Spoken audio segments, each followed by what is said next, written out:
He had the audacity to take his pregnant mistress to his own wife's clinic and even demanded special treatment for her. But as he stepped out of the elevator, his blood ran cold when he saw who was waiting for him. The Range Rover's tires crunched over the pristine cobblestone driveway of Beacon Hill, where autumn leaves created a fiery carpet beneath century-old elm trees. Dr. Thaddeus "Thad" Whitfield killed the engine and stared up at his Victorian brownstone, 4 stories of architectural perfection that had graced the cover of Boston Home and Garden last spring.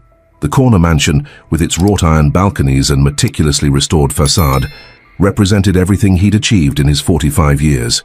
Yet as he sat motionless in the luxury vehicle, the weight in his chest suggested that even perfection could feel like a prison. His phone buzzed. The message preview showed only, "Just confirming tomorrow's appointment." Still our secret? Thad quickly pocketed the device and grabbed his briefcase. The October air bit at his face as he climbed the steps, forcing a smile as he entered his home. "Thad? Is that you?" Eliza's voice carried from the kitchen, warm and familiar. Dr. Eliza Whitfield stood at the marble island, copper hair pulled into a loose bun, still dressed in her scrubs despite the late hour. At 42, she maintained the composed elegance that had first attracted him when they met during their residencies at Massachusetts General. Her intelligent green eyes still sparked when discussing her obstetrics research. Her hands still gestured precisely when explaining complex medical procedures. But 18 years of marriage had gradually replaced passion with comfortable routine. "Sorry I'm late," Thad said, kissing her cheek. "The Reynolds account required some last-minute adjustments." "The fertility clinic called," Eliza said without preamble, sliding a glass of Cabernet toward him. "Dr. Miyamoto wants to discuss alternative options. I scheduled for next Tuesday." Thad swallowed hard. 5 rounds of IVF, 3 miscarriages and countless specialists had defined the past decade of their marriage. Each failure had carved another invisible line into Eliza's face, another hairline fracture in their relationship. "Maybe we should consider taking a break," he suggested carefully. "Focus on other aspects of our lives for a while." Eliza's expression hardened almost imperceptibly.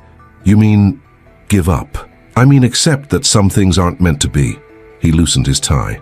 "We're both successful in our careers, isn't that enough? For you, perhaps." Eliza turned away, rearranging items in the refrigerator with unnecessary force. "I deliver babies every day, Thad. I help other women become mothers." "And yet," her voice caught, "the irony isn't lost on me." Thad stared at her back, the familiar guilt rising. He knew he should go to her, comfort her. Instead, he checked his watch. "I need to prepare for tomorrow's board meeting." Eliza nodded without turning around, another brick in the wall between them. In his home office, Thad unlocked his phone and reread the message from Meredith Lane. Whitfield Investments occupied the 22nd floor of a glass tower overlooking Boston Harbor. Thad's corner office featured floor-to-ceiling windows that allowed him to survey the city like a kingdom. The morning light glinted off the water as he reviewed quarterly reports, his concentration repeatedly broken by glances at his closed door. When Meredith finally entered with his coffee, his heart performed its now familiar acceleration. At 29, she moved with the deliberate grace of someone who had calculated every aspect of her appearance. Her blonde hair fell in a straight professional bob, her navy pencil skirt and cream blouse striking the perfect balance between office-appropriate and subtly alluring. "Your coffee, Mr. Whitfield," she said, placing the cup on his desk. "And the Davidson portfolio you requested." "Thank you, Meredith. Please close the door." Once they were alone, her professional demeanor softened. "You never responded to my text." "We need to be careful," Thad said, lowering his voice. "Using personal phones is risky."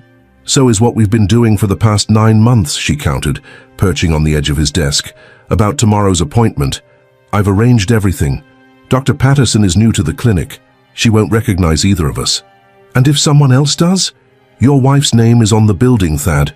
He ran a hand through his prematurely gray hair.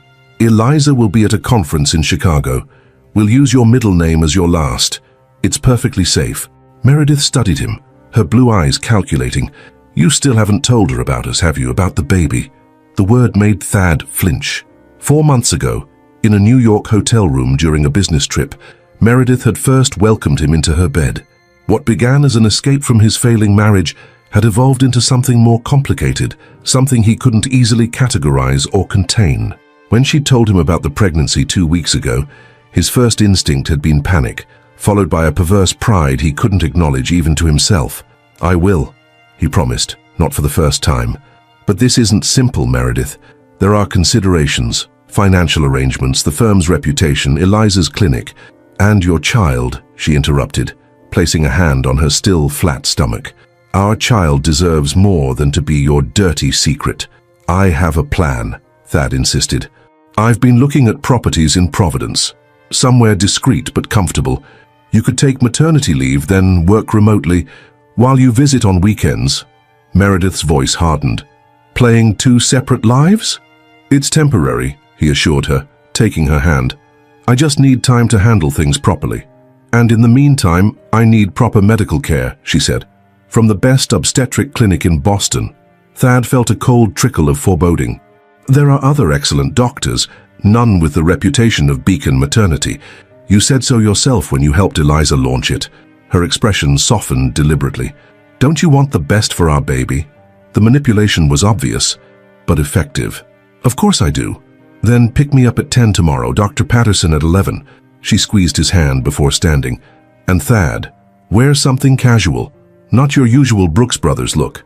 After she left, Thad stared out at the harbor, where boats moved with deceptive freedom. He had built his career advising others on risk management, yet here he was, steering directly into the rocks. The next morning, Thad arrived at Meredith's apartment in Arlington, a modest garden unit that seemed incongruously ordinary for a woman of her ambition. He'd traded his usual suit for khakis and a navy sweater, feeling oddly exposed without his corporate armor. When Meredith emerged, he was struck by how different she looked outside the office. Her hair was pulled back in a simple ponytail, her face fresh with minimal makeup. She wore a loose-fitting blue dress that somehow made her appear both younger and more vulnerable. "You look nice," he said awkwardly as she climbed into his Range Rover. "I look pregnant," she corrected with a small smile, smoothing the fabric over her slightly rounded abdomen. 16 weeks today. The drive to Beacon Hill was tense. Thad kept checking his rearview mirror as though expecting to be followed. When they turned onto Charles Street, the elegant brick building that housed Beacon Maternity came into view, its discreet gold lettering a testament to Eliza's restrained taste. "I'll park around the corner," Thad said, avoiding the front entrance. Less visible that way. Inside, the clinic's reception area exuded calm luxury, cream walls adorned with black and white photographs of mothers and newborns, plush seating in neutral tones, and the subtle scent of lavender. The receptionist, a woman Thad didn't recognize, greeted them with practiced warmth. "Good morning, do you have an appointment?" "Yes," Thad replied, lowering his voice. "Meredith Campbell to see Dr. Patterson at 11. "Of course, Mr. Whitfield," he answered automatically, then regretted it immediately. If the receptionist recognized the name, she gave no indication. "I'll need some paperwork completed first. Insurance information?" "We'll be paying privately," Thad said, accepting the clipboard with forms. "Cash." They sat in a corner, Thad hunched over the paperwork, inventing details where necessary and leaving others conspicuously blank. Meredith watched with detached amusement. "Nervous, Thad?" "This was a mistake," he muttered. "Half the staff knows me from clinic events." "Yet here we are," she replied, a hint of satisfaction in her tone. When they were called to the examination room, Thad's anxiety intensified. The room was pure Eliza, clinically immaculate yet unexpectedly comfortable, with soft lighting and art that Thad himself had helped select. He paced while Meredith changed into a gown. "Doctor?" Patterson entered with a polite smile, an athletic woman in her 40s with sharp eyes behind stylish glasses. "Ms. Campbell, I'm Dr. Patterson." She extended her hand to Meredith, then turned to Thad. "And you are?" "Thaddeus Whitfield," he said, the admission feeling like a betrayal itself. He's the father," Meredith supplied calmly. Dr. Patterson's expression flickered almost imperceptibly. "I see. Well, let's check on this baby, shall we?" The examination proceeded with excruciating professionalism. Dr. Patterson asked medical history questions that Meredith answered with rehearsed precision. When the ultrasound revealed a strong heartbeat and normal growth, Thad felt an unexpected surge of emotion that he quickly suppressed. "Everything looks excellent," Dr. Patterson concluded, handing Meredith paper towels to wipe the gel from her stomach. I'd like to run some routine blood tests and schedule you for anatomy screening in about 4 weeks. We want the comprehensive package, Thad interjected. All available testing, premium care options. Dr. Patterson's eyebrow arched slightly. The VIP service? That's typically reserved for patients with high risk factors or specific concerns. Money is no object, Thad insisted. I want to ensure she receives the absolute best care available. I understand, Mr. Whitfield. Her emphasis on his name was subtle but unmistakable. I'll have the front desk provide details on our premium services. After she left, Meredith squeezed Thad's hand. She knows something.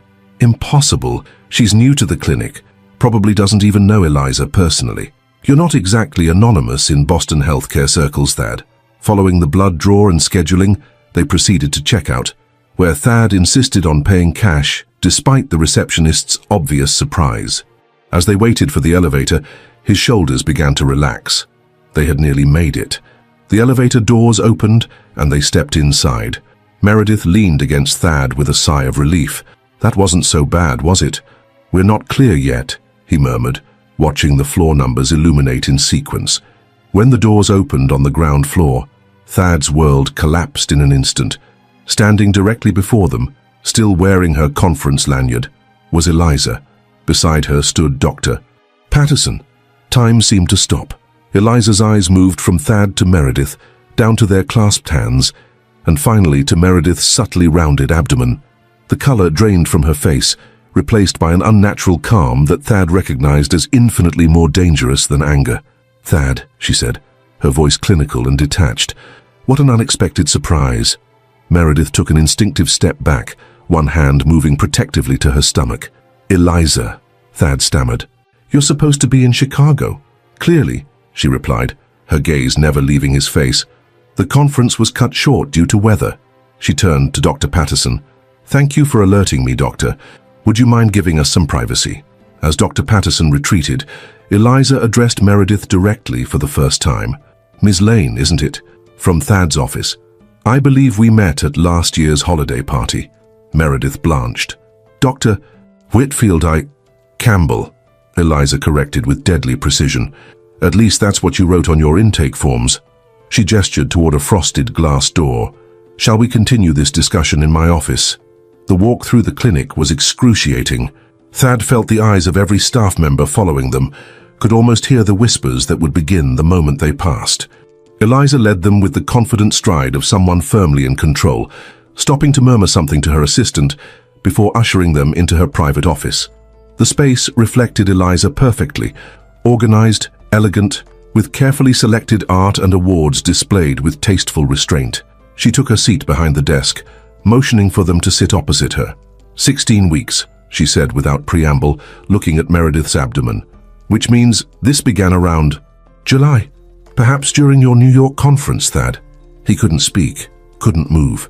"What I find most interesting," Eliza continued, her voice eerily composed, "is not the affair itself.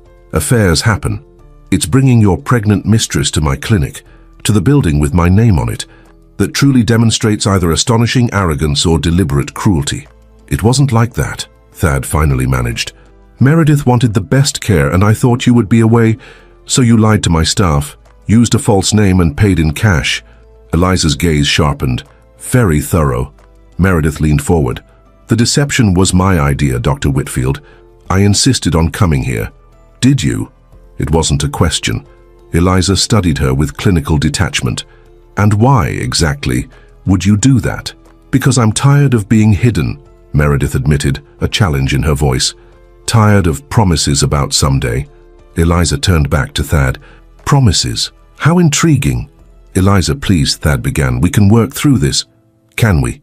She opened a drawer and removed a manila envelope, sliding it across the desk. "This arrived yesterday. I was saving it to discuss when you got home." With trembling fingers, Thad opened the envelope. Inside were medical test results. "After our last failed IVF cycle, I had comprehensive genetic testing done," Eliza explained dispassionately. "It seems we both carry a rare genetic mutation that, when combined, makes conception almost impossible. Less than a 1% chance." Her eyes flicked to Meredith's stomach. "Apparently your swimmers work just fine in a different pool." The clinical terminology made the humiliation complete. Thad stared at the papers, unable to form a response. Eliza rose and walked to the window overlooking the clinic's small courtyard garden. Her posture was perfect, her hands steady. "I want a divorce, Thad." The words hung in the air, final and irrevocable. "Eliza, not just for the infidelity," she continued, still looking outside, "but for the calculated humiliation, for bringing her here, of all places." She turned finally, her composure intact but her eyes blazing. "If you'd simply told me, it would have been painful but perhaps manageable. This was cruel." Meredith shifted uncomfortably. "Dr. Whitfield, I know it means nothing, but I am sorry for how this happened." Eliza regarded her thoughtfully. "You wanted him to choose Ms. Lane, to acknowledge you publicly. I understand that impulse." Her voice softened fractionally. "Though I question your methods." She returned to her desk and sat down. "My assistant is already contacting my attorney. I suggest you do the same, Thad. I'd like this resolved quickly and quietly, though I suspect that ship has sailed given today's performance." "What about the clinic?" Thad asked, business instincts surfacing through his shock. "Our investments, the house. You're thinking about assets already."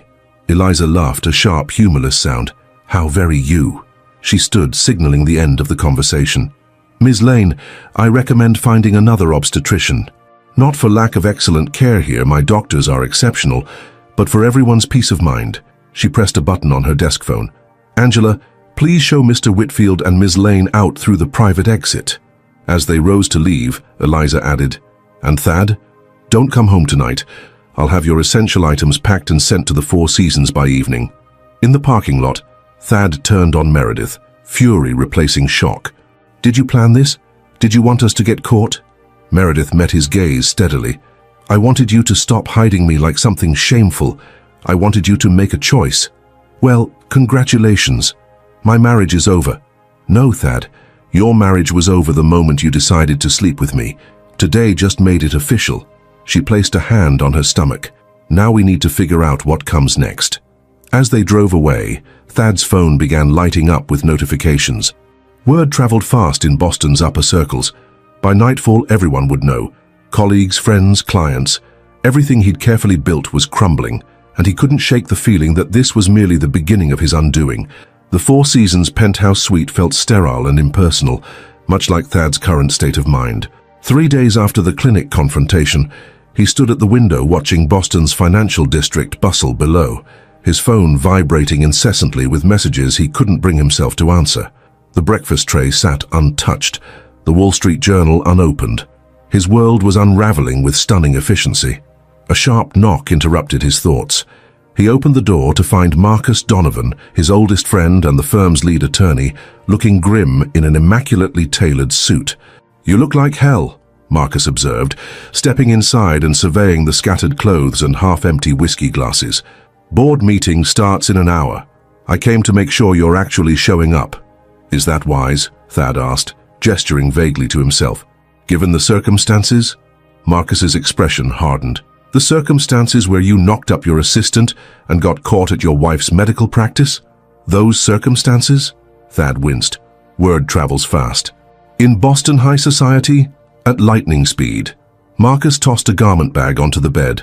"Fresh suit. Shower, shave, pull yourself together. The board wants reassurance that Whitfield Investments isn't about to implode because its founder is having a midlife crisis." While Thad prepared, Marcus briefed him on damage control. 3 major clients had already called with concerns. The HR department was processing Meredith's immediate leave of absence. The PR team had drafted a statement about Thad taking personal time to address family matters. "And Eliza?" Thad asked, his voice catching. Marcus's expression softened marginally. "She's retained Catherine Sloan." Christ. Catherine was Boston's most formidable divorce attorney, known for securing brutal settlements for wronged spouses. "She's going for blood. Can you blame her?" Marcus checked his watch. "Cars waiting downstairs." "And Thad, the board will have questions about your judgment. Be prepared." Across town in Beacon Hill, Eliza sat in her home office, surrounded by photographs she could no longer bear to look at. Catherine Sloan, a statuesque woman in her 50s, with silver-streaked black hair and a reputation for ruthless efficiency, reviewed documents at the antique desk. The genetic testing results strengthen our position, Catherine noted. The deliberate humiliation factor plays well, especially given your professional standing. We'll push for full ownership of the clinic building, the house, and at least 60% of all investment accounts.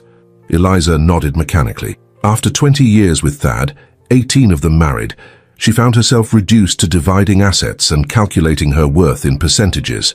The betrayal had transformed her world into something unrecognizable, clinical, transactional, cold. Eliza, Catherine's voice gentled. Are you certain you want to move this quickly? Sometimes taking time to process. I'm a surgeon, Catherine, Eliza interrupted. When tissue is necrotic, you don't wait.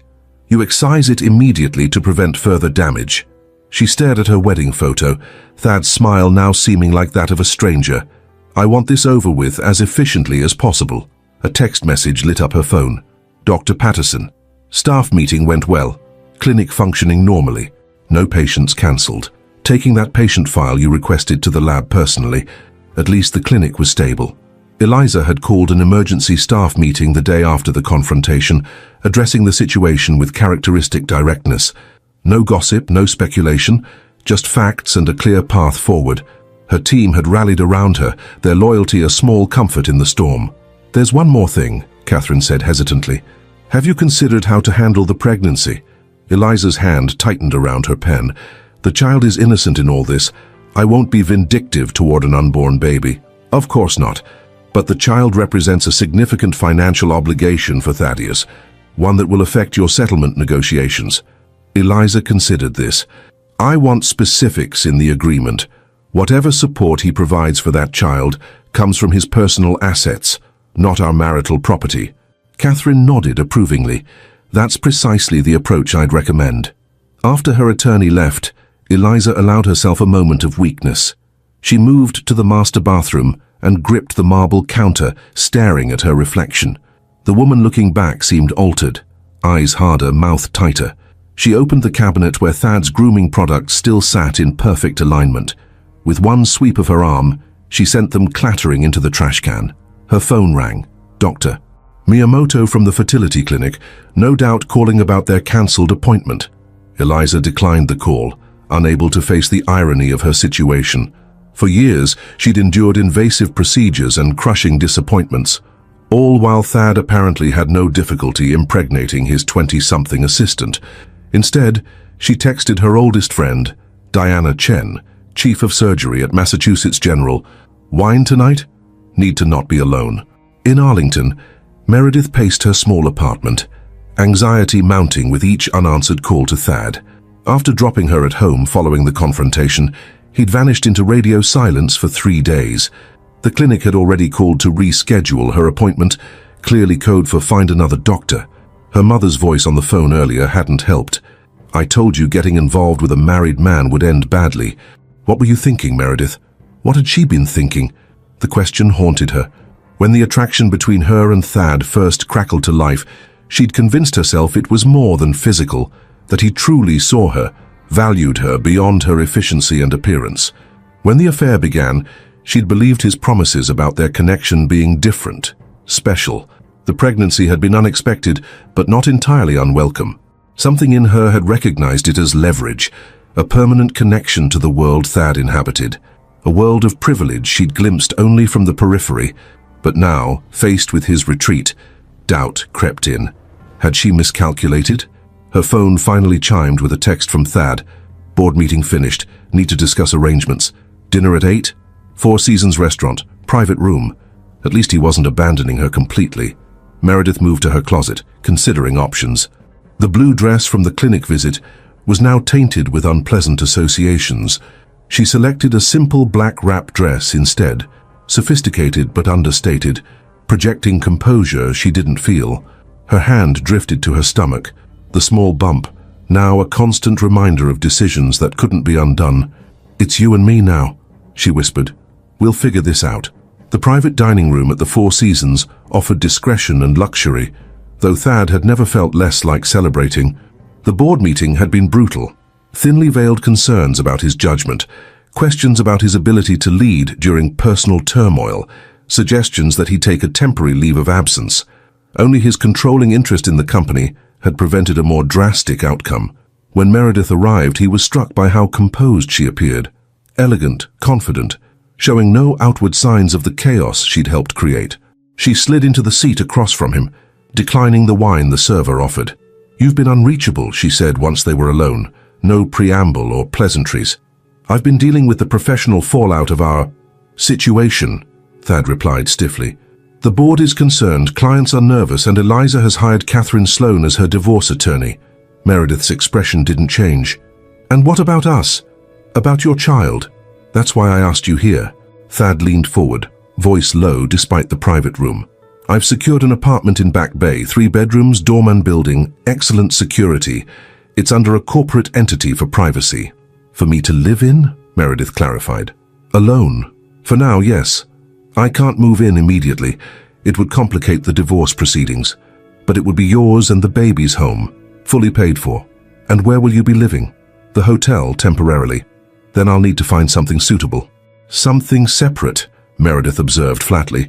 Thad sighed. "Meredith, be reasonable. I'm in the middle of what's shaping up to be an extremely expensive divorce. My company's stability is threatened. I need to handle things delicately." "Delicately," she repeated. "You mean secretly. Continue hiding me away." "I'm offering you financial security and a beautiful home," Thad countered, frustration edging into his tone. "Many women would consider that extremely generous." "I'm not many women, Thad. I'm carrying your child." Her hand rested on her stomach. "The pregnancy you claimed you were thrilled about, remember? The best news I've ever received, you said." Thad felt trapped, cornered by his own words and promises. "I stand by that. But the timing of the revelation at Eliza's clinic, of all places, which I suggested and you agreed to," Meredith interrupted. "Don't pretend you were coerced. You drove me there, gave them your real name, chose to go through with it." The server returned with their entrees, forcing a pause in the increasingly tense conversation. When they were alone again, Thad lowered his voice. "Did you know Eliza would be there? Did you want us to get caught?" Meredith set down her fork. "I wanted you to acknowledge our relationship, to stop treating me like some dirty secret. By blindsiding me, by destroying my marriage in the most humiliating way possible." "Your marriage was already destroyed the moment you decided to sleep with me," she countered. "I just exposed the truth." They ate in strained silence, the elegant meal tasting like ash. Finally, Thad placed a folder on the table. "I've had my attorneys draw up a support agreement. It provides for all medical expenses, the apartment, and a monthly stipend that should cover your needs comfortably. Once the baby is born, we'll establish a trust fund and formalize custody arrangements." Meredith didn't touch the folder. "Custody arrangements. I'm thinking weekends, perhaps one evening during the week. Once the child is older."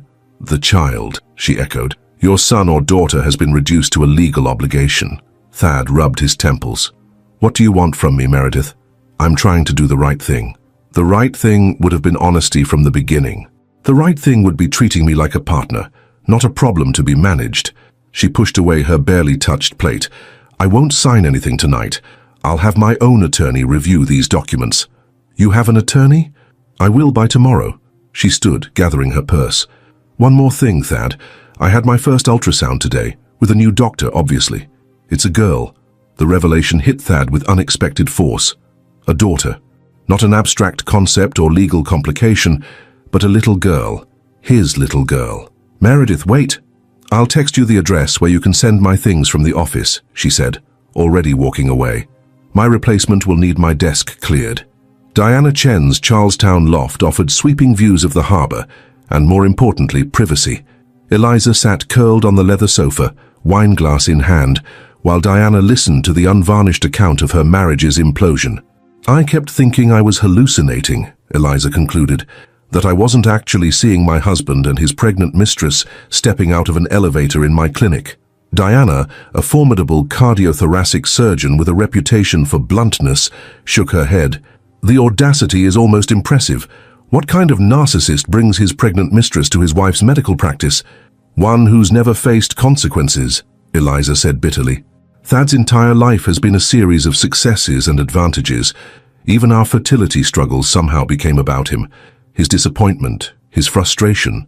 And now? Now, I'm scorched earth." Eliza set down her glass. "Catherine's drawing up papers that will eviscerate him financially. The house, the clinic building, investment accounts. I want it all. Diana studied her friend carefully. That's the anger talking. What does the real Eliza want? The question penetrated Eliza's carefully constructed wall of rage. She stared out at the twinkling harbor lights, searching for an honest answer. I want to understand how 18 years of marriage could mean so little, she finally said, voice breaking. I want to know at what point I became so easily replaceable. You're not replaceable, Diana insisted. This isn't about your value. It's about his weakness. Perhaps. But that doesn't erase the humiliation. Eliza brushed away a tear with clinical efficiency. Do you know what keeps replaying in my mind? Not the betrayal itself, but the memory of my staff watching me lead them to my office. Their pity. In my own clinic. Diana refilled their glasses. The staff worships you. If anything, they're enraged on your behalf. Professional respect isn't the same as personal dignity, Eliza countered. I've lost the latter completely. Temporarily, Diana corrected. This is a chapter, not the whole book. Eliza's phone buzzed with a text from Catherine, just received initial response from Whitfield's counsel. They're requesting mediation rather than litigation. Classic delay tactic. Don't worry, we anticipated this. The legal machinery was in motion, grinding forward with inexorable purpose. Eliza should have felt satisfaction. Instead, she felt hollowed out, as if something essential had been carved from her core. What about the baby? Diana asked gently. How are you processing that part? Eliza tensed. The child is innocent. My issue is with Thad and his paramour. That's very evolved of you, Diana observed skeptically. Is it? Or is it the easiest way to compartmentalize? Eliza swirled her wine. The irony isn't lost on me. While I was injecting hormones and enduring procedures, he was apparently perfectly fertile with someone else. Men, Diana muttered. Give them a 20-something blonde, and suddenly their sperm count miraculously improves. Despite everything, Eliza laughed, a rusty, unfamiliar sound that surprised them both. There she is, Diana said warmly. The Eliza who got through med school while working nights, who built a world-class clinic from scratch. This won't break you. No, Eliza agreed, straightening her shoulders. It won't. Something shifted in her expression. A hardening, a focusing of purpose. The raw wound of betrayal was beginning to calcify into something colder and more dangerous than mere hurt. You know what the strangest part is? She mused. I feel oddly liberated, as if I've been released from a performance I didn't realize I was giving. She set down her glass with precision. Perhaps it's time to rewrite the script entirely. Diana recognized the look in her friend's eyes, the same expression Eliza wore before attempting a particularly complex surgical procedure. Calculating, determined and absolutely focused on the task at hand. Eliza, she said cautiously, what are you thinking? I'm thinking that Thad has never truly faced consequences for his actions. He's always had charm, money, and privilege to insulate him. Her smile was cold and controlled, but even the most carefully constructed fortresses have vulnerabilities, if you know where to look. Diana raised an eyebrow. Be careful. Revenge might feel satisfying in theory, but not revenge, Eliza corrected. Justice. There's a difference. As she gazed out at the harbor, where wealthy men had built fortunes for centuries, Eliza felt a strange calm settling over her. For years, she'd been the supportive wife, the compassionate doctor, the reasonable partner. Perhaps it was time for a different approach. Did I tell you what Meredith Lane said to me? She asked suddenly. She apologized for how it happened, not for what happened. The distinction is important. Meaning she's not sorry for the affair or the pregnancy. She's sorry they got caught in such a spectacular fashion. Eliza's expression hardened, which suggests their plan was for a more controlled revelation, one where Thad maintained the upper hand. Diana leaned forward. And now? Now, Eliza said with quiet determination. I think it's time I took control of the narrative. In the reflection of the window glass, she barely recognized herself. Harder, sharper, a woman transformed by betrayal into someone with nothing left to lose. The realization should have frightened her. Instead, it felt like clarity. 3 months later, snow fell in thick, lazy flakes outside the floor-to-ceiling windows of Thad's new Millennium Tower apartment. The sleek minimalist space, all chrome, glass, and stark white surfaces, perfectly reflected his current state of existence. Expensive, empty, and entirely devoid of warmth. He stared at the divorce papers spread across his dining table, each page representing another piece of his former life being systematically dismantled. His phone buzzed with Meredith's name. Again, the third call today. He let it go to voicemail, just as he had the previous two. Their relationship had devolved into a series of tense meetings with attorneys present, clinical discussions about financial support, and her increasingly vocal concerns about his dwindling emotional investment. The truth was, Thad couldn't bear to face her growing belly, now prominently rounded at 7 months. Each time he saw her, the reality of his choices became more concrete, more inescapable. A child, his child. A permanent connection to a woman he was no longer certain he wanted in his life. His phone rang again. Marcus. The board meeting's been moved up, his friend said without preamble. Henderson's making noise about leadership concerns again. Meaning he wants my job, Thad translated, rubbing his temples. Meaning he's circling while you're vulnerable, Marcus corrected. 3 clients have moved their accounts to competing firms this month. The divorce is dragging on publicly. And there are rumors about your availability to manage crises. Thad knew what Marcus was diplomatically not saying. Whispers about his drinking, his late arrivals, his distracted performance in meetings. I'll be there, he promised, fully prepared. Good. And Thad, you might want to return Meredith's calls. Her attorney contacted me again about the birthing plan and hospital arrangements. Thad winced. I'll handle it. After hanging up, he poured himself 2 fingers of scotch, ignoring that it was barely noon. The bitter irony wasn't lost on him. After years of desperately wanting a child with Eliza, he now found himself dreading fatherhood with Meredith. His phone lit up with a text. We need to talk about the birth plan. Doctor says she might come early. Please call me back. M. With a sigh, he finally dialed her number. 2 months later, Meredith woke to searing pain and dampness between her legs. She fumbled for the bedside lamp, gasping when she saw the crimson staining her sheets. No, no, no, she whispered, reaching for her phone. Not yet. It's too early. She was only 34 weeks along, nearly 6 weeks before her due date. Thad had left for a critical business trip to London 3 days ago, despite her doctor's warnings about potential complications.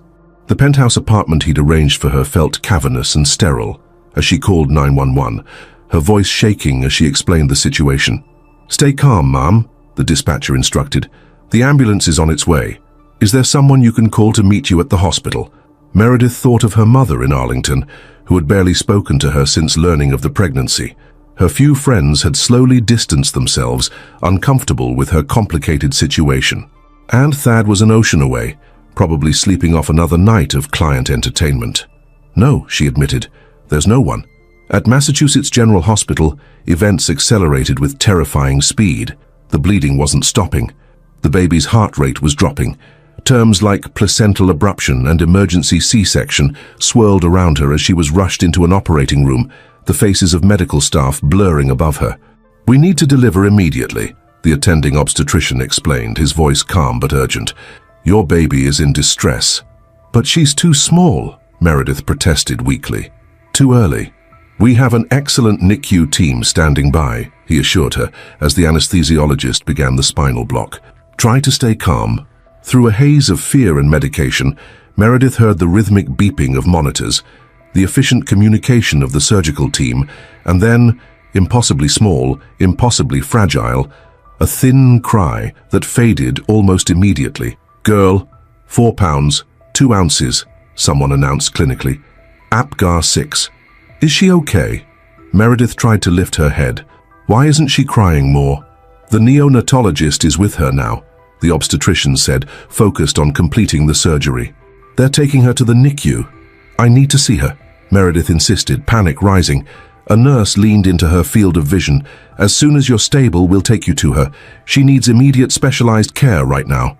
Hours later, still groggy from medication and surgery, Meredith was wheeled into the neonatal intensive care unit. The sight nearly shattered her. Her daughter, impossibly tiny, lay in an incubator, tubes and wires connecting her to machines that seemed to dwarf her small body. Her skin had a bluish tint, her chest rising and falling with labored breaths despite the ventilator. She has respiratory distress syndrome, the neonatologist Dr. Abrams explained gently. Common in premature babies. Her lungs aren't fully developed yet. Meredith reached through the small opening in the incubator to touch her daughter's hand smaller than her thumb. Will she be okay? Dr. Abrams' hesitation spoke volumes. The next 48 hours are critical. She's also showing some cardiac irregularities we're monitoring closely. Cardiac? Meredith repeated, the word striking terror. You mean her heart? We've detected what might be a ventricular septal defect, a hole between the chambers of her heart. We'll need to run more tests once she's stabilized. Meredith felt her world tilting. She'd imagined this moment so differently, triumphant, joyful, perhaps even with Thad present, despite their strained relationship. Instead, she was alone, recovering from emergency surgery, watching her premature daughter fight for every breath. Have you chosen a name? The nurse asked kindly, trying to create normalcy in the chaos. Meredith and Thad had never seriously discussed names, another sign of his emotional distance. But looking at her daughter's fierce struggle, one name came immediately to mind. Sophia, she said softly. It means wisdom. Something this tiny child would need in abundance to survive. When Meredith was finally alone with her phone, she called Thad. No answer. She texted, "Baby born, emergency C-section, critical condition, heart problems. Please come home." Hours passed with no response. She called the London hotel where he was staying. "Mr. Whitfield checked out yesterday morning," the concierge informed her. He left no forwarding information. Desperation mounting, she called Marcus. "Meredith?" He sounded genuinely surprised. "Aren't you supposed to be—" "The baby came early," she interrupted. "She's in critical condition. I need to reach Thad." A pause. "He's not in London anymore. He flew to Zurich for meetings with potential investors." "My daughter might die," Meredith said, her voice breaking. "She needs heart specialists. I need him here." Marcus's tone softened. "I'll track him down immediately." "And Meredith? I'm sorry. Is there anything else you need?" The question unleashed something in her. The loneliness, the fear, the growing realization that Thad had been systematically withdrawing from her life despite his financial support. That she was fundamentally alone in this crisis. "Yes," she heard herself say before fully considering the implications. "I need you to get a message to Dr. Eliza Whitfield." Eliza stood at the window of her office in Beacon Maternity, gazing out at the February sleet pelting the courtyard. The divorce proceedings had entered their 5th month of negotiation, with Thad's attorneys employing every delay tactic available. Meanwhile, she'd thrown herself into work with renewed vigor, expanding the clinic's services and taking on additional high-risk cases. Her intercom buzzed. "Dr. Whitfield, there's an urgent call for you from Massachusetts General." "Put it through," she replied, expecting one of her colleagues with a consultation request. Instead, a male voice she didn't recognize introduced himself. "Dr. Whitfield, I'm Marcus Donovan, counsel for Whitfield Investments. I'm calling on behalf of Meredith Lane." Eliza's posture stiffened. "Mr. Donovan, I believe my attorney has made it clear that all communications should—" "This isn't about the divorce," he interrupted. "Ms. Lane delivered prematurely yesterday. The baby has serious cardiac complications, and she's requesting your professional consultation." Eliza sat down, momentarily speechless. Despite her medical training, despite months of emotional preparation, the news hit with unexpected force. "Why would she ask for me specifically?" she finally managed, her voice clinical and detached. "Because you're the best," Marcus said simply, "and because she's alone. Thad is unavailable." The last word carried volumes of meaning. Eliza closed her eyes, unsurprised yet still disappointed in her estranged husband's predictable retreat from difficulty. The baby's condition? Premature, respiratory distress, and something about a hole in her heart. "I'm not medical." "Ventricular septal defect," Eliza supplied automatically. "Who's the attending neonatologist?" "Dr. Abrams. He mentioned consulting with pediatric cardiology, but Meredith specifically asked for you." Marcus hesitated. "I understand this is an extraordinary request given the circumstances, but a child's life is at stake." Eliza felt a complex tangle of emotions, professional obligation warring with personal boundaries, compassion competing with self-preservation.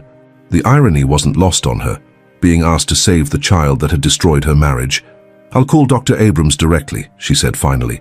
"I make no promises beyond a professional consultation." After ending the call, Eliza sat motionless, processing. Then she picked up the phone and dialed Diana. "I need your ethical perspective," she said when her friend answered, "and I need you not to judge my decision, whatever it may be. The NICU at Mass General operated in hushed efficiency, a world unto itself where the smallest victories were celebrated and time seemed measured in heartbeats rather than hours. Eliza moved through it with professional confidence, her white coat and hospital credentials granting her immediate access despite not being on staff. Dr. Abrams met her at the nurses' station, relief evident in his expression. "Dr. Whitfield, thank you for coming. I've heard remarkable things about your work with prenatal cardiac diagnosis. I'd like to review all the charts first," she said, bypassing pleasantries, then the echocardiogram results. As she immersed herself in the medical details, Eliza found familiar refuge in clinical detachment. The baby, Sophia, presented with a moderate-sized VSD complicated by her prematurity and underdeveloped lungs. Standard protocol would typically involve stabilization, monitoring and possible surgical intervention if the defect didn't close naturally over time. But something in the echo results caught her attention. The location and size of this defect is concerning given her overall condition, she noted. "Have you consulted with Dr. Reiner in cardiology?" "He's recommending watchful waiting," Dr. Abrams replied. "Given her size and prematurity, immediate surgery carries significant risks." Eliza studied the images more carefully. "I disagree. This particular presentation suggests increasing cardiac workload. Combined with her respiratory distress, we could see rapid decompensation." She continued reviewing the data, making notes and suggestions with increasing certainty. This was her element, complex medical problems requiring precise solutions. Here she was neither betrayed wife nor childless failure, but a physician with exceptional skills. "I'd like to examine the patient," she finally said. Dr. Abrams led her to Sophia's incubator, explaining the current treatment protocol. Eliza barely heard him. Despite her professional demeanor, something shifted when she first saw the tiny infant. So small yet fighting so determinedly, her miniature fingers curled into defiant fists despite her fragile state. Methodically, Eliza performed her examination, noting vital signs, oxygen saturation, peripheral perfusion. The clinical assessments helped mask the unexpected emotional response stirring beneath her carefully constructed facade. "I concur with your respiratory management," she told Dr. Abrams, "but I recommend immediate consultation with pediatric cardiac surgery. This defect won't wait." "Surgery on an infant this premature and unstable is precisely what Dr. Helena Vasquez at Boston Children's specializes in," Eliza finished. "I've worked with her on several complex cases. I can call her directly." Dr. Abrams nodded, deferring to her expertise. "The mother has been asking to speak with you." Eliza had been avoiding this moment. "Where is she?" "Recovery room adjacent to the NICU. She's insisted on being as close as possible, despite her own post-surgical condition." With reluctance that surprised her, Eliza finally stepped away from the medical sanctuary of charts and tests to face the human reality of the situation. She found Meredith in a hospital bed, pale and drawn, her normally perfect appearance ravaged by emergency surgery and fear. Recognition flickered in Meredith's eyes. For a moment, neither woman spoke. "You came," Meredith finally said, her voice hoarse. "As a medical consultant," Eliza clarified, maintaining professional distance. "I've reviewed Sophia's case." "Will she die?" The blunt question contained no artifice, no manipulation, just raw maternal terror. Eliza approached the question with the honesty she would offer any parent. "Her condition is serious, but not hopeless. I'm recommending immediate consultation with a pediatric cardiac surgeon I trust implicitly." Tears welled in Meredith's eyes. "Thank you." "Don't thank me yet. This is just the beginning of a long process." Eliza hesitated, then asked the question whose answer she already suspected. "Where is Thad?" "Switzerland, then Singapore, then who knows?" Bitterness tinged Meredith's voice. "He hasn't returned my calls since she was born." Despite everything, Eliza felt a flicker of indignation on Meredith's behalf. "That's unacceptable. Whatever issues exist between you two, this is his child. He's been pulling away for months," Meredith admitted. "The pregnancy was never real to him, I think, just a problem to be managed with money." The vulnerability in this admission, this glimpse behind Meredith's calculated exterior, caught Eliza off guard. "That doesn't surprise me," she said more gently than intended. "Thad has always excelled at avoiding difficult emotions." A ghost of understanding passed between them, Two women who had loved the same flawed man, who had both been ultimately disappointed by his limitations. "I never meant for you to find out like that," Meredith said suddenly. "At the clinic. It was cruel." Eliza raised an eyebrow.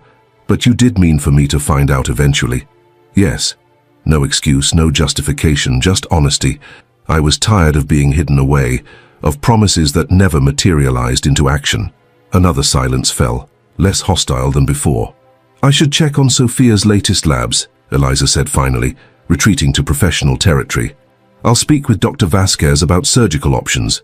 "Why are you helping us?" Meredith asked, as Eliza turned to leave. You could have refused." Eliza paused, considering the question. The answer that formed surprised her with its clarity and truth. "Because I took an oath to heal, because the child is innocent, and because I know exactly what it's like to face a medical crisis alone." 3 days later, Sophia Lane underwent successful cardiac surgery at Boston Children's Hospital, with Dr. Helena Vasquez leading the procedure and Eliza assisting as a consulting physician.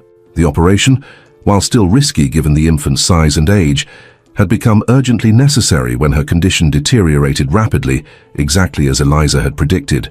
In the surgical waiting room, Meredith sat alone, clutching a paper cup of cold coffee. 6 hours into the procedure, exhaustion and fear had etched permanent lines around her eyes. When Eliza appeared in surgical scrubs, she stood shakily. "She's stable," Eliza announced without preamble. "The repair was successful, though she'll remain on ventilatory support for several days." Meredith's legs gave way, and she collapsed back into the chair. "She's alive." "Yes, and her prognosis is cautiously optimistic." Eliza kept her tone professional, despite the emotional intensity of the moment. "She's being transferred to recovery now. You'll be able to see her soon." "Has Thad called?" Meredith asked, though the question seemed perfunctory, without real hope. "Not that I'm aware of." Eliza hesitated, then added, "Marcus was here earlier. He said Thad's assistant claims he's unreachable in Singapore." Meredith laughed hollowly. "Of course he is." Eliza should have left then, her professional obligation fulfilled. Instead, she found herself sitting beside Meredith. Sophia fought impressively in there. Dr. Vasquez commented on her determination despite her size. "She gets that from me," Meredith said with unexpected fierceness. "Not from him." The comment hung in the air between them, an acknowledgement of Thad's absence at this crucial moment, and perhaps something more. "I noticed," Eliza said carefully, "both in the operating room and in how you've advocated for her care despite your own recovery." Meredith turned to her, exhaustion temporarily overwhelmed by curiosity. "Why did you really come when Marcus called?" "The truth this time," Eliza considered deflecting, then decided on honesty. "Initially? Professional obligation mixed with curiosity. I wanted to see this child who had inadvertently changed the course of my life. And now? Now I've met Sophia. I've seen her fight. Medical ethics aside, I find I'm invested in her survival." Eliza surprised herself with this admission. She deserves better than to be abandoned by one parent and left with another struggling alone. Something shifted in Meredith's expression, comprehension dawning through her exhaustion. "You're not just angry at Thad for betraying you, you're furious with him for betraying his own child." The observation struck uncomfortably close to truth. Eliza had expected to feel resentment toward this infant, this living embodiment of her husband's betrayal. Instead, watching Sophia fight for each breath, witnessing Thad's casual abandonment of his responsibilities, she'd found her anger redirecting, transforming into something more focused and purposeful. "His pattern is becoming clear," Eliza acknowledged. "Create problems, then distance himself when they become emotionally demanding, leaving others to deal with the consequences," Meredith added bitterly.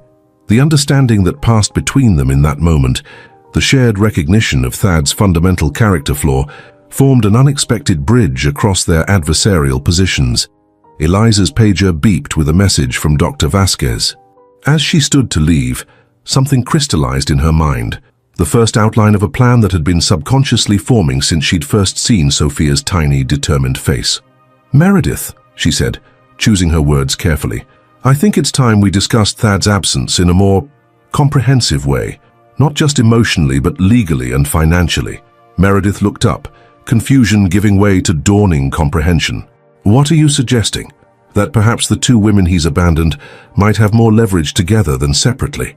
Eliza's voice was calm, but something dangerous sparked in her eyes, especially where Sophia's future is concerned. In that sterile hospital waiting room, surrounded by the quiet desperation of other families facing their own medical crises, a silent agreement formed between two unlikely allies, an understanding that would fundamentally alter the balance of power in a game Thad thought he was controlling from afar. "I'm listening," Meredith said, sitting straighter despite her exhaustion. "Good," Eliza replied, "because I believe it's time for Thaddeus Whitfield to face the full consequences of his choices. All of them." The rhythmic beeping of monitors had become the soundtrack to Meredith's days in the pediatric cardiac recovery unit at Boston Children's Hospital. 2 weeks after surgery, Sophia had been successfully extubated, but remained connected to various machines monitoring her fragile progress. Meredith dozed in the recliner beside the incubator, her body still recovering from her own surgical ordeal. The soft click of the door woke her. Eliza entered, white coat over professional attire, iPad in hand. Their dynamic had evolved from hostile awkwardness to something approaching cautious respect. Each woman had seen the other in vulnerable moments that transcended their complicated connection. "Her oxygen saturation is up to 95%, Eliza noted, reviewing the charts. "And she's gained 4 ounces since yesterday. The nurses say she's becoming demanding during feedings," Meredith said with a hint of pride. "Apparently that's a good sign." Eliza's expression softened as she examined Sophia. The tiny infant had defied expectations, demonstrating a fierce will to survive that had impressed even the most seasoned NICU staff. At 3 weeks old, she remained smaller than average but had begun showing promising signs of development. "Dr. Vasquez is pleased with her surgical recovery," Eliza said. "If this progress continues, you might be looking at discharge within 10 days. Meredith's relief was tempered by visible anxiety. To go home alone with a medically fragile newborn, the fear in her voice was raw and unfiltered. Gone was the calculated poise Eliza had first encountered at the maternity clinic.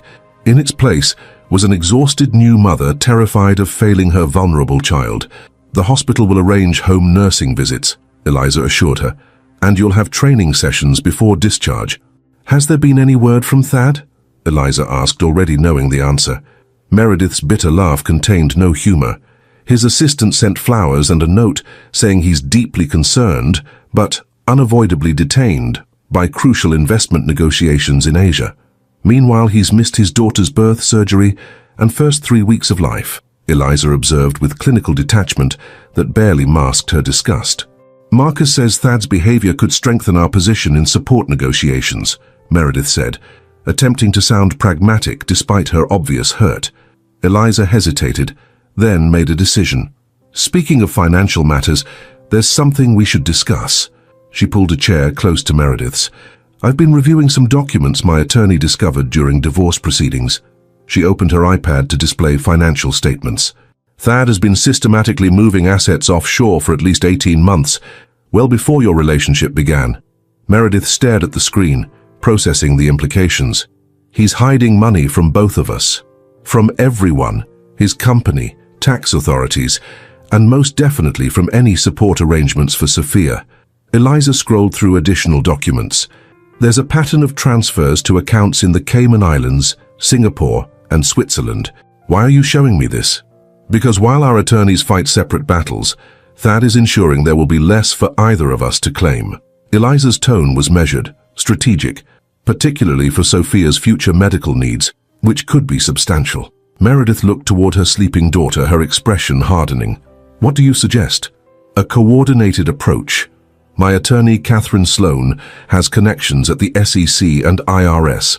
Your claim as mother of his child, combined with my claim as his wife of 18 years, creates a more compelling case than either of us could make individually." The proposal hung between them, an alliance neither woman could have imagined months earlier. "Why would you help me?" Meredith asked bluntly. "You should hate me." Eliza considered the question carefully. "Initially I did, but watching Sophia fight for her life, while Thad jets around Asia avoiding responsibility, my priorities have shifted." She gestured toward the tiny infant. "She deserves better, and holding on to hatred takes energy I'd rather direct elsewhere." Their conversation was interrupted by a soft knock. Diana Chen entered, carrying a paper bag that filled the room with the aroma of real food, a welcome change from hospital cafeteria offerings. "I brought actual sustenance," she announced. "You both look like you need it." Diana had become a regular visitor, initially supporting Eliza, but gradually extending her practical compassion to include Meredith. As chief of surgery at Mass General, she'd used her influence to smooth administrative paths and ensure Sophia received optimal care. As they shared the meal, Diana updated them on hospital gossip, providing a momentary escape from the intensity of their situation. When she left, promising to return the following day, Meredith turned back to Eliza. "I want to hear more about this coordinated approach," she said, determination replacing uncertainty. "For Sophia's sake." Catherine Sloane's corner office in downtown Boston offered sweeping views of the harbor, but her attention was entirely focused on the women seated across from her desk. With steel-gray hair swept into an elegant chignon and a tailored charcoal suit, she exuded precisely the intimidating competence that had made her Boston's most feared divorce attorney. "Let me be certain I understand," she said, glancing between Eliza and Meredith. "You want to create a joint legal strategy against Thaddeus, despite the obvious complexity of your relationship to one another." "The complexity is precisely why it would be effective," Eliza explained. "No one would expect us to collaborate." Catherine's calculating expression suggested she was already mapping potential strategies. "Eliza's divorce proceeding gives us subpoena power over financial records we wouldn't ordinarily access through a paternity case alone," she mused. "And Ms. Lane's situation with the child creates a compelling narrative around abandonment." "Call me Meredith, please," Meredith interjected. "If we're going to be allies, formality seems pointless." Catherine acknowledged this with a nod. "The offshore accounts present our biggest opportunity. If we can prove Thad deliberately concealed assets while negotiating support agreements, it strengthens both your claims and potentially triggers regulatory interest." "Would that hurt the company?" Eliza asked, her brow furrowing. "Many innocent people depend on Whitfield investments for their livelihoods." "A legitimate concern," Catherine acknowledged, "but our target would be Thad's personal assets and his controlling interest, not the company's operational structure." "I have access to some financial records from my time as his assistant," Meredith offered, "including communication about special investment vehicles he kept separate from regular company business." Catherine's eyebrow arched with interest. "That could be extremely valuable. There's also the matter of the company's succession planning. Eliza, as his wife during the company's growth period, you've never formally relinquished claims to ownership interest." For the next 2 hours, they outlined a comprehensive strategy that aligned both women's interests while targeting Thad's vulnerabilities. As the meeting concluded, Catherine's normally impassive expression showed rare approval. "This approach is unconventional but potentially devastating," she summarized. "However, I must emphasize that once initiated, there's no retreating without significant consequences." "Are you both certain this is how you wish to proceed?" Eliza and Meredith exchanged a look. Two women who had begun as adversaries, now united by a common purpose. "Absolutely," they responded in unison. A week later, Sophia was finally discharged from the hospital.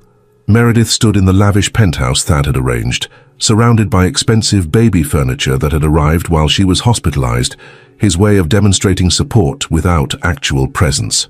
Despite the luxury, the apartment felt sterile and impersonal. Sophia's monitor beeped softly from the bassinet, the sound both reassuring and anxiety-inducing. Meredith hadn't slept more than 2 consecutive hours since bringing her daughter home, constantly checking breathing, temperature, and feeding schedules. When the doorbell rang, she expected the visiting nurse scheduled for afternoon assessments. Instead, she found Eliza holding several bags. "You texted that you haven't had time to grocery shop," Eliza said by way of explanation. "I brought essentials and dinner that doesn't require cooking." The gesture, practical yet unexpectedly thoughtful, left Meredith momentarily speechless. She stepped aside to let Eliza enter. "How's she doing?" Eliza asked, setting down the bags and moving immediately to check on Sophia. "She had a good night. The cardiologist said her last echo showed continued improvement." Meredith hesitated. "Thank you for arranging the home health nurse. She's been invaluable." Eliza nodded, her focus on Sophia as she performed a quick assessment with practiced precision. "Her color is excellent. The surgical scar is healing nicely." Watching Eliza with Sophia revealed a gentleness that contrasted sharply with her professional demeanor. Despite everything, she treated this child, her husband's child with another woman, with genuine care. "Diana's offered to come by tomorrow evening so you can get a few hours of uninterrupted sleep," Eliza mentioned, straightening up. She said, and I quote, "New mothers need rest, or they turn into zombies, which helps no one." Meredith laughed, her first genuine laugh in weeks. "She's not wrong. I barely recognize myself in the mirror these days." As Eliza unpacked the groceries, arranging items in the refrigerator with efficient precision, Meredith studied her. The woman who had every reason to despise her was instead helping ensure her child received optimal care and that she didn't collapse from exhaustion. "Why are you really doing all this?" Meredith asked suddenly. Eliza paused, considering the question. "When I was in my second year of residency, my mother was diagnosed with aggressive breast cancer," she said unexpectedly. "I was working 100-hour weeks while trying to coordinate her care. A senior surgeon noticed I was faltering and arranged coverage for me, brought food to my apartment, sat with my mother so I could sleep." She closed the refrigerator door. "She told me that medicine isn't just about clinical excellence. It's about recognizing when someone needs support to survive an impossible situation. And that's what this is. Professional compassion. It started that way," Eliza admitted. "But Sophia, she's changed the equation. Looking at her, I don't see Thad's betrayal anymore. I see a child who deserves advocates in her corner." The frank admission hung in the air between them, an acknowledgement of the shifting emotional landscape they both navigated. "Catherine called this morning," Meredith said, changing the subject. "The financial investigator found something significant in Singapore, a holding company Thad created last year." Eliza nodded. "She mentioned it to me as well. Apparently it's where much of his personal wealth has been redirected, conveniently outside US jurisdiction. She believes we have enough to confront him directly when he returns next week." "Are you prepared for that?" Eliza asked. Meredith glanced toward Sophia, her expression hardening. "More than ready." Marcus Donovan paced Thad's office at Whitfield Investments, his usual composed demeanor noticeably strained. "They're doing what?" "Collaborating," Thad repeated, loosening his tie. He'd returned from Singapore the previous evening to find multiple urgent messages from his legal team. "Apparently my wife and my—" he faltered. "Baby mama," Marcus supplied with uncharacteristic bluntness. Thad glared. "Meredith, they've joined forces legally." "It's an unprecedented approach," Marcus admitted. "Catherine Sloan is representing both Eliza's divorce claim and Meredith's support petition as coordinated cases. They've filed for comprehensive financial discovery, including your personal accounts overseas." Thad's face paled. "They can't access those. Not ordinarily, but Catherine's found a judge sympathetic to their narrative. Abandoned pregnant mistress, betrayed wife, medically fragile infant. It's a compelling story, Thad. This is absurd. I've been supporting Meredith generously. The penthouse alone costs—" "When did you last see your daughter?" Marcus interrupted. Thad went silent. "That's their strongest argument," Marcus continued grimly. "Financial support without personal involvement looks like conscience money to a family court judge." "I've been securing the company's future," Thad defended. "These Asian investment partnerships are critical to our growth strategy." "So critical you couldn't take 2 days to visit your newborn daughter after heart surgery?" The directness of the question, from his oldest friend and most loyal supporter, left Thad momentarily speechless. "The board is concerned," Marcus continued. "3 major clients have mentioned the rumors about hidden assets. Henderson is openly suggesting a leadership transition might restore confidence." "Henderson can go to hell," Thad snapped. "This is my company." "Then start acting like a leader," Marcus countered. "Address these issues head-on before they destroy everything you've built." Before Thad could respond, his assistant buzzed the intercom. "Mr. Whitfield, Dr. Whitfield and Ms. Lane are here for their appointment." Thad shot a panicked look at Marcus. "What appointment? I didn't authorize—" "I set it up," Marcus admitted. "We need to negotiate directly before this escalates further."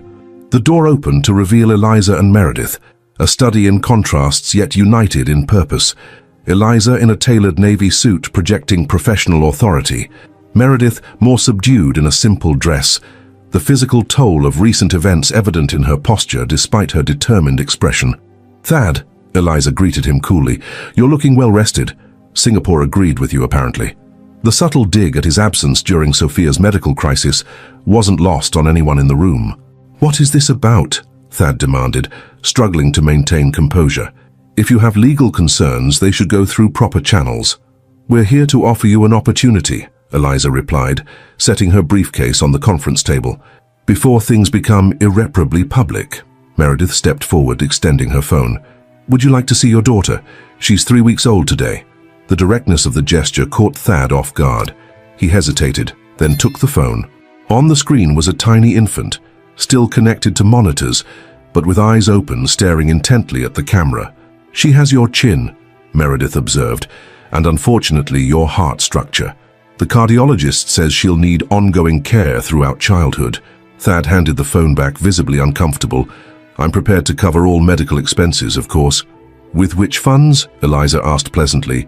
"The ones you've documented in support proposals, or the ones hidden in Singapore, Zurich, and Grand Cayman?" The blood drained from Thad's face. "That's confidential business information." "Actually," Meredith interjected, "since you transferred those assets during our relationship while I was your executive assistant, I have documentation of many transfers, documentation I've shared with the SEC." Marcus exhaled sharply. "You contacted federal regulators?" "Not yet," Eliza clarified. "That's why we're here, to offer an alternative resolution." She removed several documents from her briefcase, sliding them across the table. "Our proposal is straightforward. Restructure your assets to create a substantial trust for Sophia's ongoing medical care and future needs. Transfer your ownership stake in the clinic building to me outright, and step down as CEO of Whitfield Investments in favor of a board-appointed successor." "You want me to surrender my company?" Thad's voice rose in disbelief. "We want you to act responsibly," Meredith corrected. "For once." "This is blackmail," Thad sputtered. "This is consequences," Eliza countered calmly. "You've spent years making decisions assuming you could control the outcomes. That ends now." Thad looked to Marcus for support, but his friend's expression remained carefully neutral. "You should review these terms, Thad. They're actually quite reasonable considering the alternatives." "Reasonable?" Thad stood abruptly. "They're trying to destroy everything I've built." "No," Meredith said quietly. "We're ensuring Sophia has security despite your absence. There's a difference." "I've given you everything you asked for," Thad said to her. "The apartment, the allowance, everything except yourself," she interrupted. "Money isn't parenting, Thad." An uncomfortable silence fell over the room. Finally, Marcus spoke. "I suggest we adjourn to consider these proposals. Perhaps reconvene tomorrow after legal review." "You have 48 hours, Eliza stated, gathering her documents. "After that, our attorneys proceed with discovery requests and regulatory filings." As they prepared to leave, Thad finally addressed Eliza directly. "I never thought you could be this vindictive." Eliza paused, studying her estranged husband with clinical detachment. "This isn't vindictiveness, Thad. It's justice." "There's a significant difference," she gestured to Meredith. "Shall we?" The women departed, leaving Thad staring after them in stunned disbelief. "What just happened?" he asked Marcus once they were alone. "I believe you've just encountered the consequences of underestimating two intelligent women," Marcus replied dryly. "And frankly, they're right about one thing. Your absence during your daughter's medical crisis was indefensible." "You're taking their side?" Thad's voice rose incredulously. "I'm suggesting you consider their offer seriously," Marcus countered, "because the alternative could cost you everything. Reputation, company, freedom, if the financial irregularities are as significant as they imply." Alone in his office after Marcus left, Thad poured himself 3 fingers of scotch, hands shaking slightly. The carefully constructed separate worlds he'd maintained were collapsing into one another. The image of his daughter's tiny face on Meredith's phone haunted him, a child he'd deliberately avoided seeing, a responsibility he'd tried to discharge with money alone. He picked up the proposal documents, scanning the terms with growing alarm. They had him cornered, outmaneuvered by an alliance he'd never anticipated. The question remaining was whether to surrender on their terms or risk everything in a fight he was increasingly unsure he could win. That evening, Eliza sat in Diana's kitchen, recounting the confrontation while her friend prepared dinner. "You should have seen his face," Eliza said, swirling red wine in her glass. "Complete shock that we'd collaborated. that we'd discovered his financial manipulation. Are you sure this is what you want? Diana asked, her expression concerned. Forcing him out of his own company seems extreme, even given the circumstances. It's not about punishment, Eliza insisted. It's about ensuring Sophia's future, and honestly about protecting Whitfield Investments from Thad's increasingly erratic leadership. Diana placed a steaming pasta dish between them. And there's no part of you enjoying his downfall? Being honest with yourself? Eliza paused, considering. There's satisfaction in seeing justice served, she admitted. But it's not the blind rage I felt initially. This is calculated, purposeful. And your relationship with Meredith, that's evolved significantly. Necessity created our alliance. Sophia's situation cemented it. Eliza took a thoughtful bite. I never expected to feel anything but resentment toward that child. Instead, you've become invested in her well-being, Diana finished. The physician in you overriding personal hurt. It's more than professional duty, Eliza confessed quietly. When I look at Sophia, I see a child who needs advocates, not the product of betrayal. The distinction matters. Diana studied her friend carefully. You've changed through this ordeal, become harder in some ways, softer in others. I've become more myself, Eliza corrected, less concerned with maintaining appearances, more focused on substantial matters. She set down her glass. Did I tell you I'm expanding the clinic's services to include specialized cardiac care for infants? Dr. Vasquez has agreed to consult. The abrupt subject change didn't fool Diana. Running toward purpose instead of away from pain, that's healthier than most post-betrayal responses. Eliza's phone chimed with a text from Meredith. Sophia's oxygen levels stable all day. Nurse says it's significant progress. Should we discuss next steps regarding Thad's deadline? 18 months ago, such a message would have been unimaginable. Now it represented their new normal, a pragmatic partnership built around a child's welfare and a mutual determination to hold Thad accountable.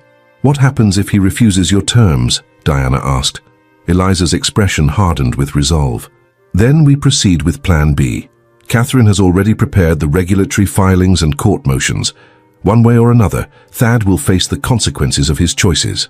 And Sophia, how does she fit into your long-term picture? The question caught Eliza off guard.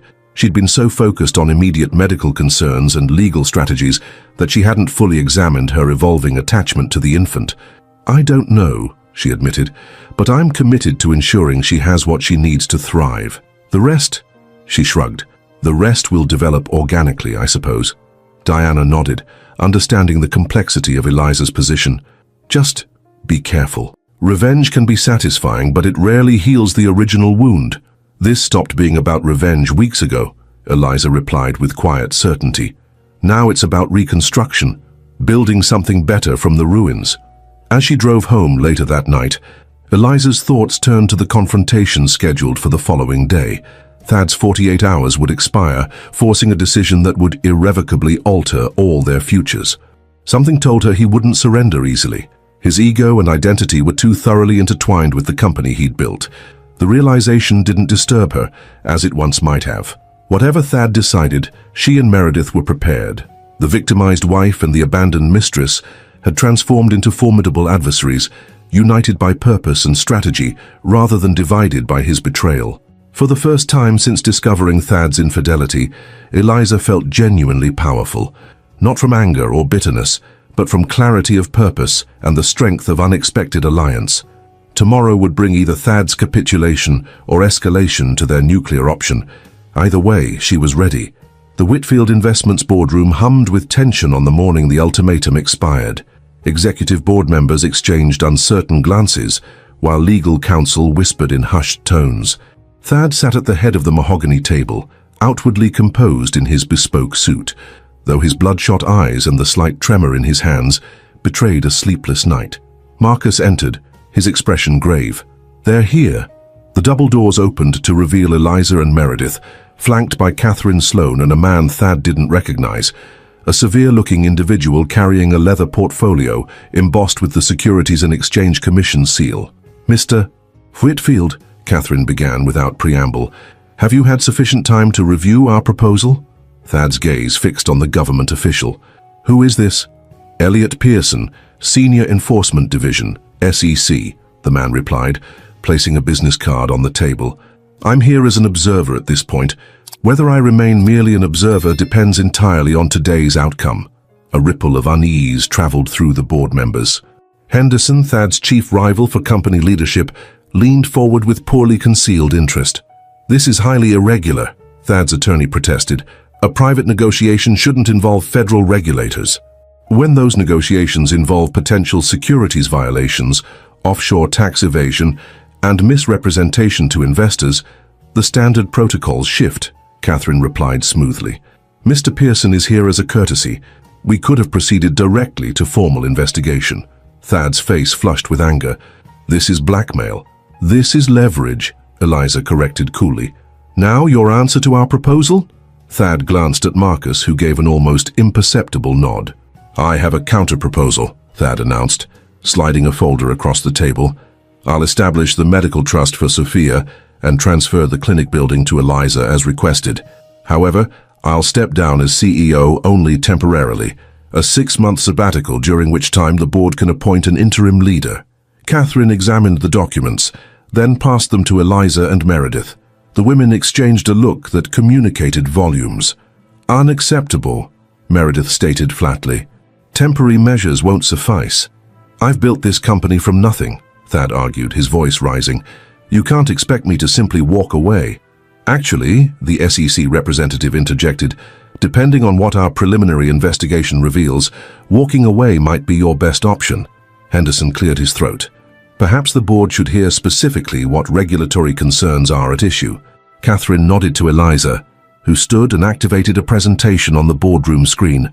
For the past 18 months, Thad has been systematically moving assets offshore through a complex structure of shell companies, she explained, displaying financial diagrams with clinical precision. The pattern began well before our marital issues arose, suggesting this was never about protecting assets from divorce proceedings, but rather a long-term strategy to shield wealth from proper oversight. Board members exchanged alarmed glances as Eliza continued methodically outlining transfers to Singapore, the Caymans, and Switzerland, all structured to obscure ultimate ownership while maintaining Thad's control.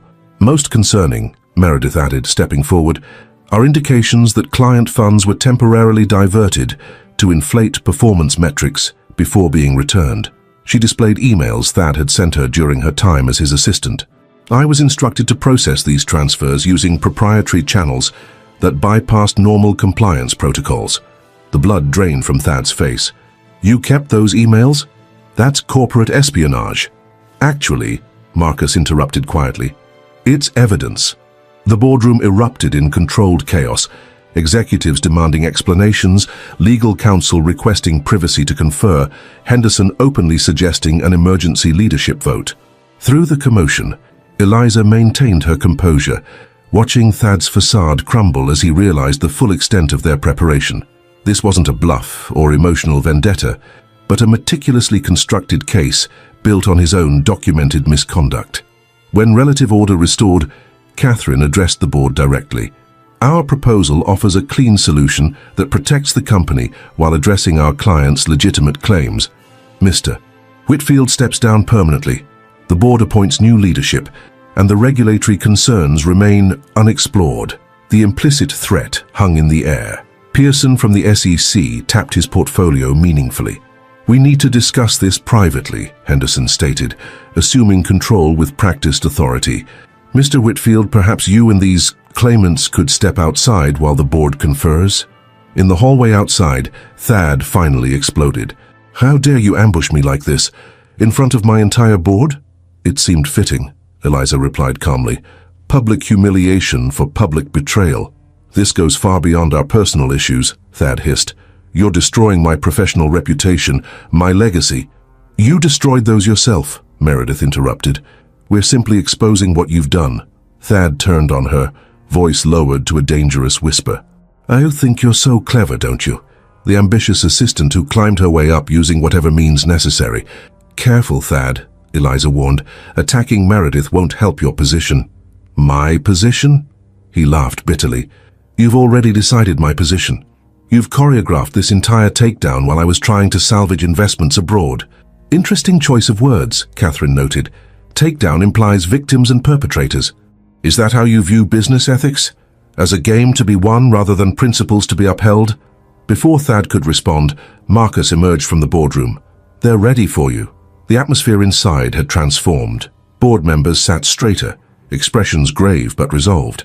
Henderson occupied Thad's seat at the head of the table, a symbolic transfer of power that wasn't lost on anyone present.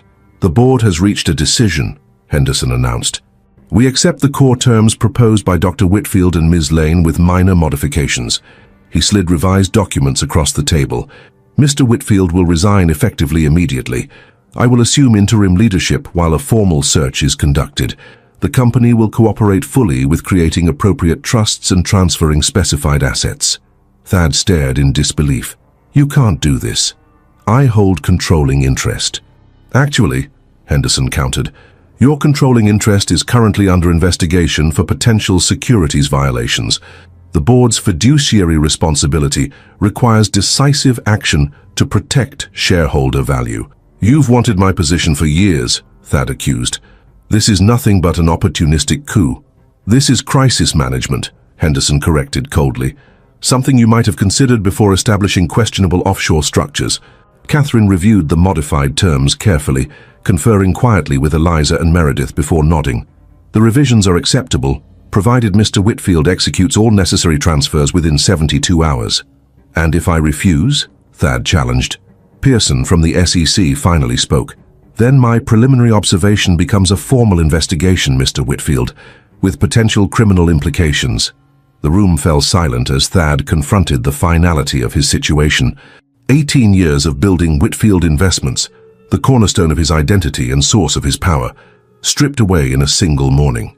You've orchestrated this perfectly, he finally said to Eliza, his voice unnaturally calm. I never thought you had this kind of ruthlessness in you.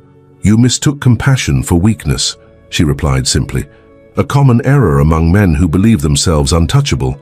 As the document circulated for signatures, an unsettling tranquility settled over Thad. When the final paper reached him, he paused, pen hovering above the signature line. Before I sign this professional suicide note, he said quietly, I'd like a moment alone with my wife and Ms. Lane. The board members exchanged uncertain glances. It's fine, Eliza assured them. We'll use the adjacent conference room. Once alone, Thad's calm facade evaporated. You think you've won, he said, pacing like a cornered animal. But you haven't considered everything. We've considered far more than you realize, Meredith replied, maintaining distance between them. Have you considered this? He pulled a flash drive from his pocket.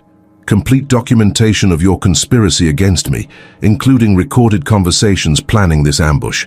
I've had you both under surveillance for weeks. Eliza's expression didn't waver. Illegal surveillance won't help your position, Thad. It only adds to your legal vulnerability. Perhaps, he conceded, but it also documents something else. Your growing attachment to my daughter, Eliza. The child you should resent becomes your redemption project. The board might find that psychological complexity fascinating. A flicker of unease crossed Eliza's face. Sophia is innocent in all this. My concern for her welfare is hardly controversial. It's not controversial, Thad agreed with calculated precision. It's tragic.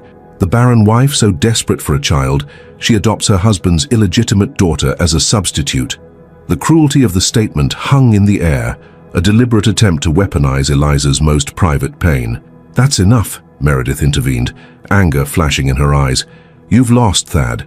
Sign the documents and salvage whatever dignity remains. Lost? He laughed hollowly. I still have options you haven't anticipated. He turned to Eliza. Did you know Meredith approached me first, deliberately positioned herself to catch my attention? Eliza's expression remained carefully neutral. Your point. The innocent victim narrative falls apart when you learn she researched me thoroughly before applying for the position.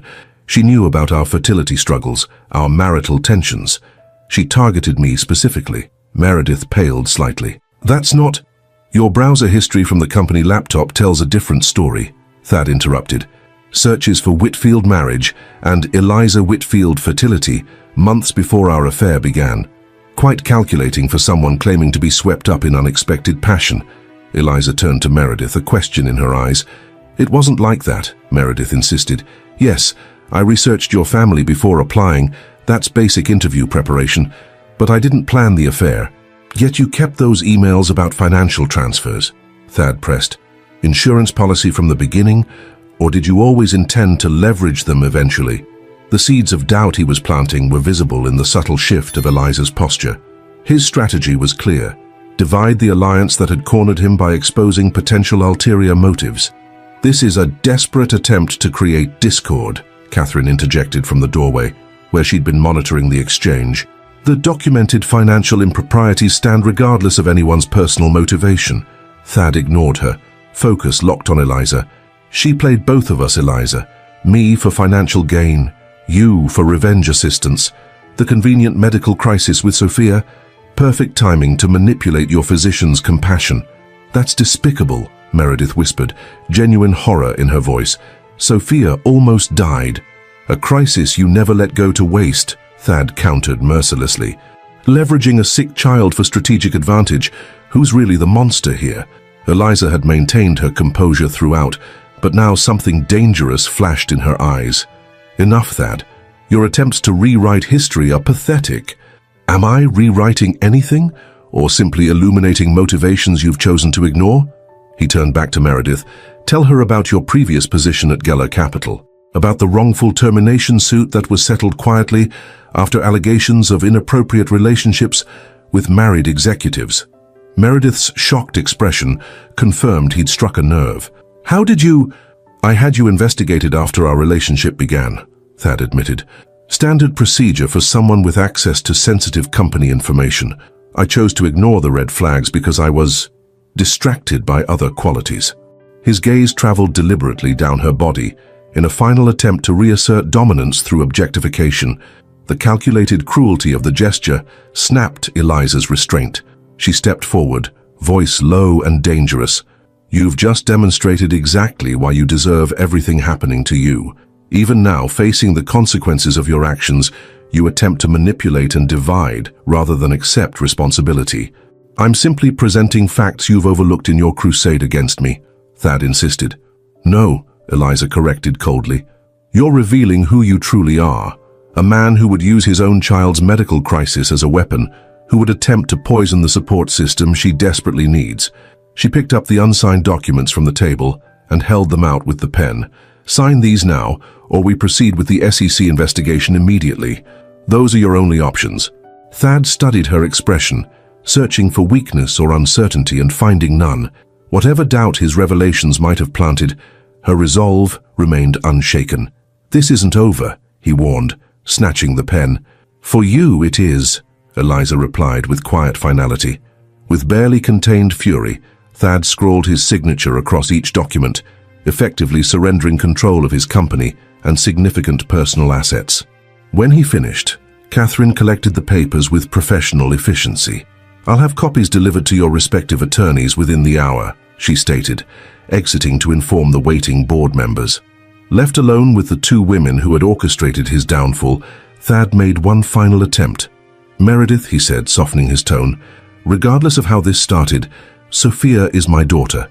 I have rights. Rights you've shown no interest in exercising, she interrupted. Where were you during her surgery? During her recovery? When I was learning to manage her medications and monitoring?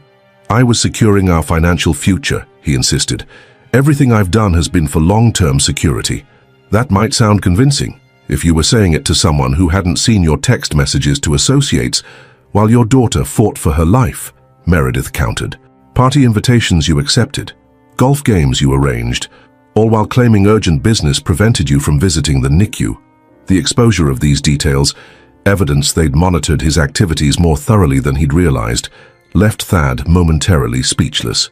You'll receive visitation rights appropriate to your demonstrated level of interest, Eliza stated clinically, which currently amounts to approximately 2 hours of hospital observation over 3 months. You can't keep me from my child, Thad protested. We're not keeping you from her, Meredith clarified. We're simply not forcing her into a relationship with someone who has shown no genuine interest in her welfare. The boardroom door opened and Henderson appeared with Marcus. The papers are executed properly? Catherine nodded. All in order. Then, Mr. Whitfield, Henderson continued with barely concealed satisfaction, Security will escort you to clear out your personal effects. Your access credentials have already been deactivated. The final humiliation, being escorted from his own company like a terminated employee, was almost more than Thad could bear. As security personnel appeared in the doorway, he straightened his shoulders in a last attempt at dignity. "You may think you've won," he said quietly to Eliza, "but remember this. You've become exactly what you claim to despise about me.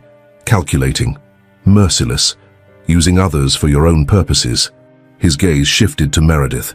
"Good luck with your new alliance. I wonder which of you will betray the other first." Without waiting for a response, he followed the security team from the room, the weight of his downfall evident in each step. In the silence that followed, the fragile alliance between Eliza and Meredith faced its first serious test. Thad's revelations, strategic though they were, had exposed uncomfortable questions neither woman had fully addressed. "Was any of what he said true?" Eliza finally asked, "about researching us before applying for the position." Meredith hesitated, then sighed. "I did research the company thoroughly before applying, including its leadership. That's standard practice." She met Eliza's gaze directly, "But I didn't target him or plan the affair. That genuinely happened unexpectedly." "And Geller Capital." A flash of pain crossed Meredith's face. "Her complicated situation where I was accused of something that wasn't true. The settlement was to avoid a protracted legal battle, not an admission of guilt." Eliza studied her carefully, weighing the explanation against her own instincts. "Why didn't you mention it before? Would you have trusted me or helped Sophia if you'd known there were previous allegations, regardless of their truth?" Meredith challenged. "We needed absolute unity to confront Thad effectively." The pragmatic honesty of the response was oddly reassuring. Whatever Meredith's initial motivations might have been, her current priorities were clear: Sophia's welfare and holding Thad accountable. "His attempt to divide us was predictable," Eliza observed, "creating doubt about your intentions to undermine our alliance." "Did it work?" Meredith asked directly. Eliza considered the question carefully. "No," she decided. "Whatever brought us to this point, our current goals align completely. Sophia needs stability and support. Thad needed accountability. Those realities haven't changed." The tension between them gradually dissipated, replaced by the shared understanding that Thad's final attack had been exactly that, a desperate attempt to salvage control by any means available. Catherine returned, satisfaction evident beneath her professional demeanor. "The board has officially appointed Henderson as interim CEO. The clinic building transfer is already in process, and the trust for Sophia will be established by week's end." She allowed herself a small smile. "A rather conclusive victory, I'd say." "What happens to him now?" Meredith asked, surprising herself with the question. "Professionally, he'll be marginalized but wealthy enough to maintain appearances," Catherine predicted. "Socially, Boston's elite circles will gradually close ranks. Money buys tolerance, but not after this level of scandal and mismanagement." Eliza gazed out the boardroom windows at the Boston skyline, a view Thad had once proudly claimed as the symbol of his success. "Is it strange that I feel almost empty? I expected satisfaction or at least resolution. Victory often feels hollow when it's achieved through conflict rather than creation," Catherine observed, with the wisdom of someone who had witnessed many such Pyrrhic triumphs. "But give it time. This wasn't about destroying Thad. It was about securing justice and protection for Sophia. Those benefits will unfold gradually." As they gathered their belongings to leave, Eliza paused, a sudden thought crystallizing. "He was right about one thing," she said quietly. "This has changed me. I'm not the same person I was before all this happened." "For better or worse?" Meredith asked. Eliza considered the question, mentally comparing her former self, accommodating, conflict-avoidant, defined largely by her relationship to Thad, with the woman who had just orchestrated this precise, devastating consequence. "Different," she finally answered. "Neither better nor worse, just clearer about what matters and what doesn't, what deserves protection and what can be discarded." Outside in the spring sunshine, the two women walked toward their separate vehicles, united by a victory that had fundamentally altered both their lives.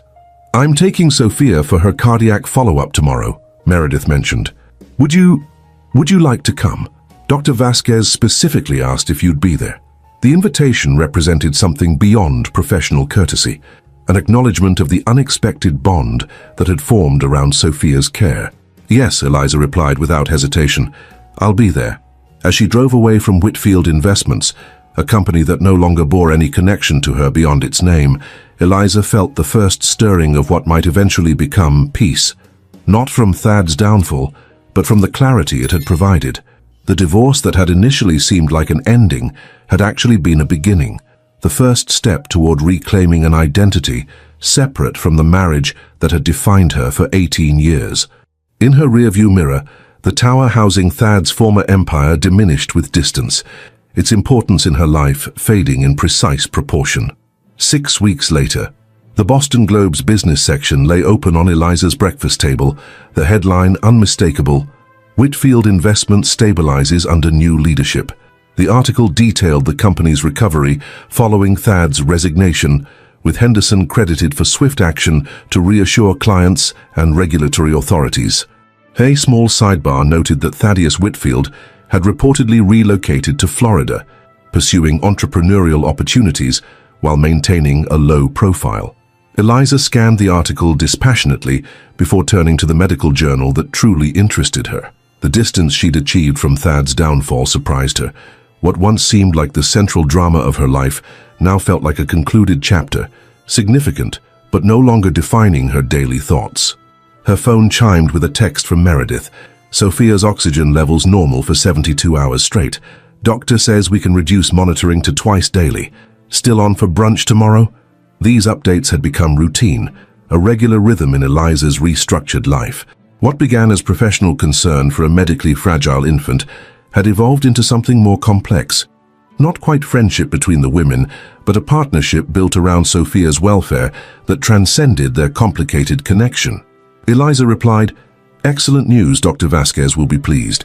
Confirmed for brunch, 11 a.m. She gathered her belongings for the workday ahead, pausing briefly at the hall mirror. The woman reflected back appeared fundamentally unchanged. Same copper hair, same green eyes, yet carried herself differently. More centered, less concerned with external approval. The transformation had come at significant cost, but Eliza couldn't honestly say she regretted it.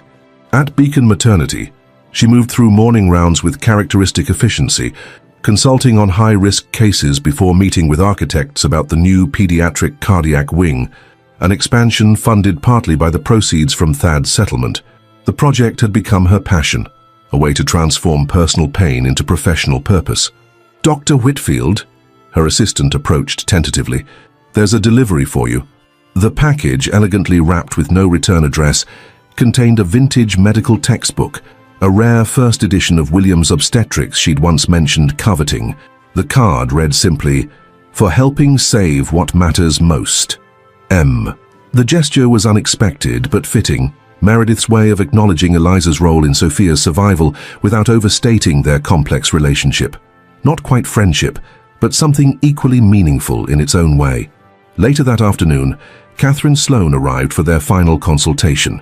The divorce was complete, financial matters settled, professional entanglements severed. This meeting represented the formal conclusion of Eliza's 18-year marriage to Thad. "The last transfers have been processed," Catherine confirmed, reviewing documents with practiced efficiency. "The clinic building is fully in your name, the investment accounts divided per agreement, and your restoration of your maiden name has been processed." "Eliza Montgomery," she said, testing how the once familiar name now felt on her tongue after nearly 2 decades as Dr. Whitfield. "It sounds almost like a stranger." "Many women experience that disconnect," Catherine observed. "It fades with time."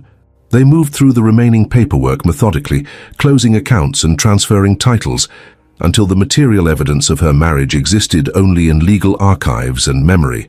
"Have you heard anything about Thad?" Eliza asked, surprising herself with the question. Catherine's expression remained professionally neutral. "He's purchased property in Palm Beach, attempting to establish new investment relationships, though without much success. Boston's financial community has essentially frozen him out. And the regulatory investigation? Settled without admission of wrongdoing, but with significant penalties. He avoided criminal charges, but his professional reputation is effectively destroyed." Catherine studied her client carefully. "Does that provide satisfaction?" Eliza considered the question. Not satisfaction exactly, more like confirmation that actions have consequences, even for men who've spent lifetimes avoiding them.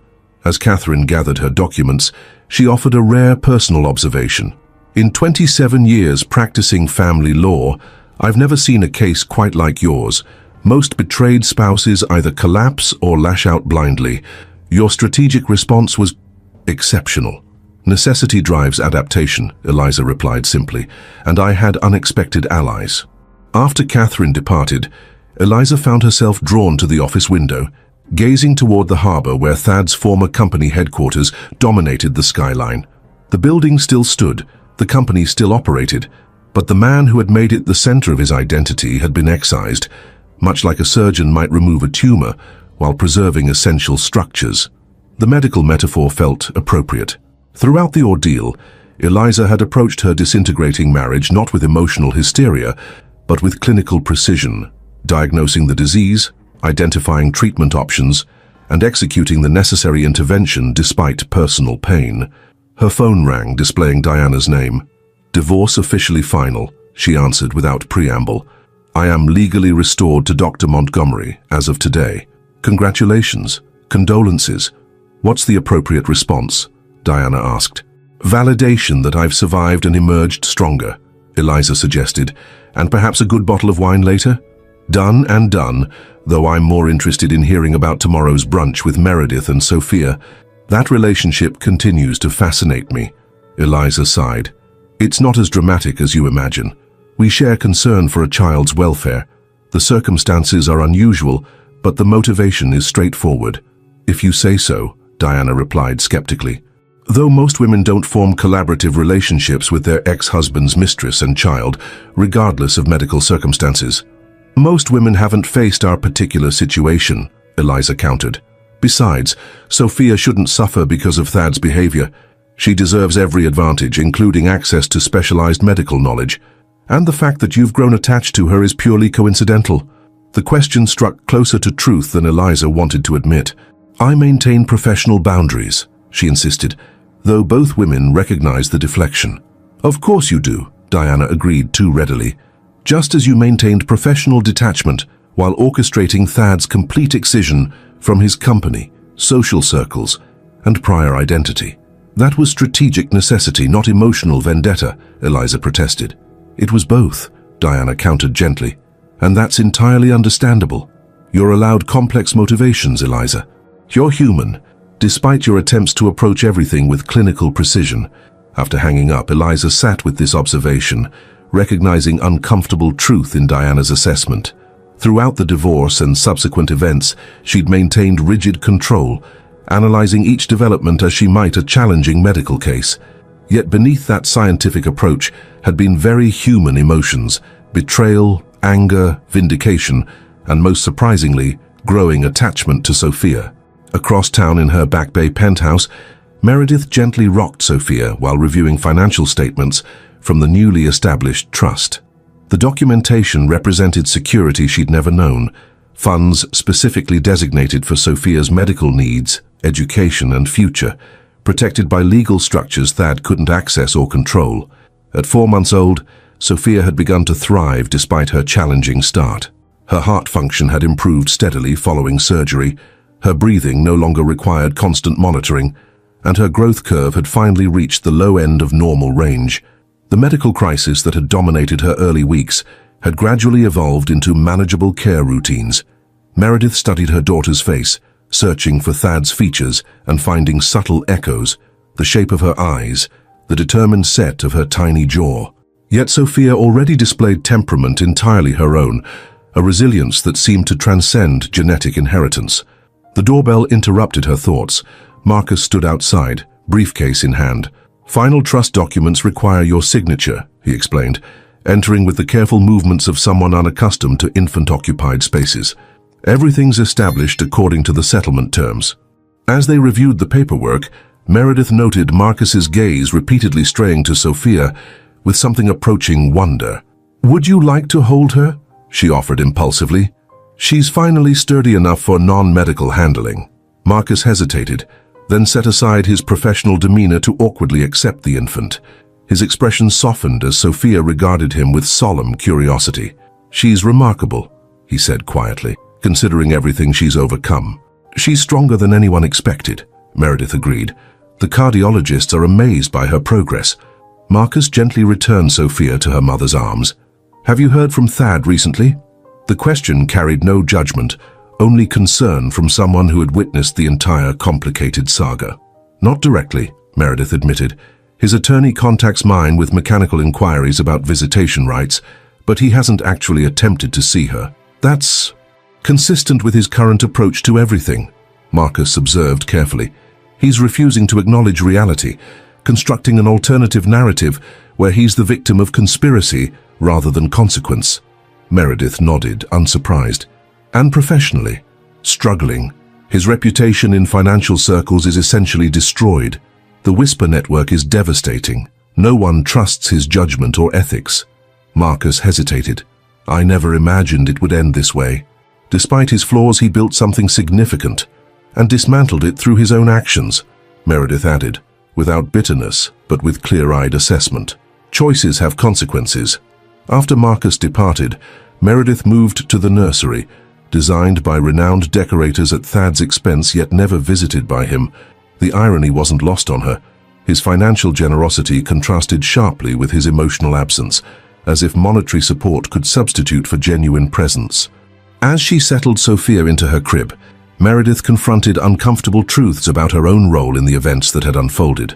While she hadn't calculated or engineered the pregnancy, she had recognized its potential leverage from the moment the test showed positive. Her insistence on visiting Eliza's clinic hadn't been innocent. Somewhere in her consciousness had been the knowledge that public exposure would force Thad's hand. The self-awareness brought neither pride nor shame, simply recognition of her own capacity for strategic thinking, a quality she shared ironically with Eliza. Her phone buzzed with a reminder about tomorrow's brunch. The evolution of her relationship with Eliza remained the most unexpected development in this complex saga. Not friendship exactly, but a connection forged through crisis and united purpose that transcended conventional categories. Looking down at her sleeping daughter, Meredith whispered, "You have more family than either of us expected, little one." The members-only club near Boston Common provided discreet luxury and privacy for its elite clientele. Thad nursed a scotch at the bar, the only remaining social venue where his reputation hadn't been completely destroyed. His tanned face and expensive casual attire projected studied nonchalance, as if his reduced circumstances were a chosen lifestyle rather than imposed exile. "Whitfield," a voice acknowledged coolly. Gregory Patterson, once a friendly business associate, now maintained careful distance, close enough for minimal politeness, far enough to signal disapproval. "Patterson," Thad returned, forcing a smile. "How's Westbridge Capital these days?" "Thriving. Henderson's been bringing excellent opportunities our way since taking the helm at Whitfield Investments." The deliberate correction wasn't lost on Thad. The company that bore his name no longer belonged to him in any meaningful way. "I'm pursuing new ventures in Florida," Thad offered with manufactured enthusiasm. "The investment climate there is ripe for innovation." Patterson nodded without interest. "Best of luck with that. If you'll excuse me, my associates are waiting." As Patterson retreated to a table of executives who studiously avoided looking in Thad's direction, the painful reality of his diminished status became impossible to ignore. Once the center of Boston's financial community, he now existed on its periphery, tolerated but no longer influential. His phone remained conspicuously silent. No urgent calls from clients, no messages from the office, no invitations to exclusive gatherings. The device that once represented constant connection to power and opportunity now served primarily as a reminder of what he'd lost. He opened his contacts, scrolling to Meredith's name. His finger hovered over it briefly before moving on. Pride prevented him from making the call that might begin repairing at least one broken relationship. Despite occasional thoughts about Sophia, fleeting curiosity about the daughter he barely knew, taking actual responsibility felt like admitting defeat. Instead, he clicked on real estate listings in Palm Beach, searching for properties that might project success to potential investors. Image management had become his primary occupation, maintaining appearances while rebuilding from the ruins of his former life. A notification appeared, an article from Boston Business Journal highlighting Henderson's successful leadership transition at Whitfield Investments. The accompanying photo showed his former rival in Thad's office, seated at Thad's desk, described as revitalizing the firm after period of instability. He closed the browser with barely controlled fury. The narrative had been entirely rewritten, his 18 years building the company reduced to a footnote in someone else's success story. The true architects of his downfall, Eliza and Meredith, had faded from public attention entirely. Their alliance, so devastating to his career and reputation, had apparently dissolved once its purpose was achieved. According to his remaining sources in Boston, Eliza had resumed her medical practice with renewed focus, while Meredith lived quietly on the proceeds of their settlement. The elegant revenge, its precision, its completeness, still stunned him in moments of clarity. Not emotional retaliation, but strategic dismantling of everything he valued, executed with surgical precision. In his darker moments, Thad admitted a grudging respect for the orchestration, particularly from Eliza, whom he'd always underestimated. "Another scotch, Mr. Whitfield?" the bartender inquired. "Make it a double," Thad replied, settling in for another evening of solitary drinking and bitter reflection. The following morning, Eliza arrived at the small French bistro in Beacon Hill precisely at 11. The restaurant's secluded patio offered privacy and spring sunshine, perfect for Sophia's first real outing beyond medical appointments. Meredith appeared moments later, expertly navigating the high-end stroller through narrow passages. Sophia, dressed in a pale yellow outfit with matching hat, observed her surroundings with alert interest. "She's more engaged every time I see her," Eliza observed as they settled at their table. "Excellent neurological indicator." "Always the doctor," Meredith smiled, adjusting Sophia's sun protection, though the developmental pediatrician says the same thing. She's catching up rapidly despite her rough start. Their conversation flowed with surprising ease. Updates on Sophia's health, discussion of upcoming medical appointments, and gradually more personal topics. Without the immediate crisis that had initially defined their interaction, a different dynamic had emerged. Not quite friendship, but mutual respect built on shared purpose. "I received the final divorce decree yesterday," Eliza mentioned as their meals arrived. "Officially Dr. Montgomery again after 18 years. How does that feel?" Meredith asked, expertly balancing infant care with dining. "Like reclaiming something I'd forgotten was mine," Eliza admitted. "Identity is a curious thing. How easily it becomes entangled with relationships, particularly marriage." Meredith nodded thoughtfully.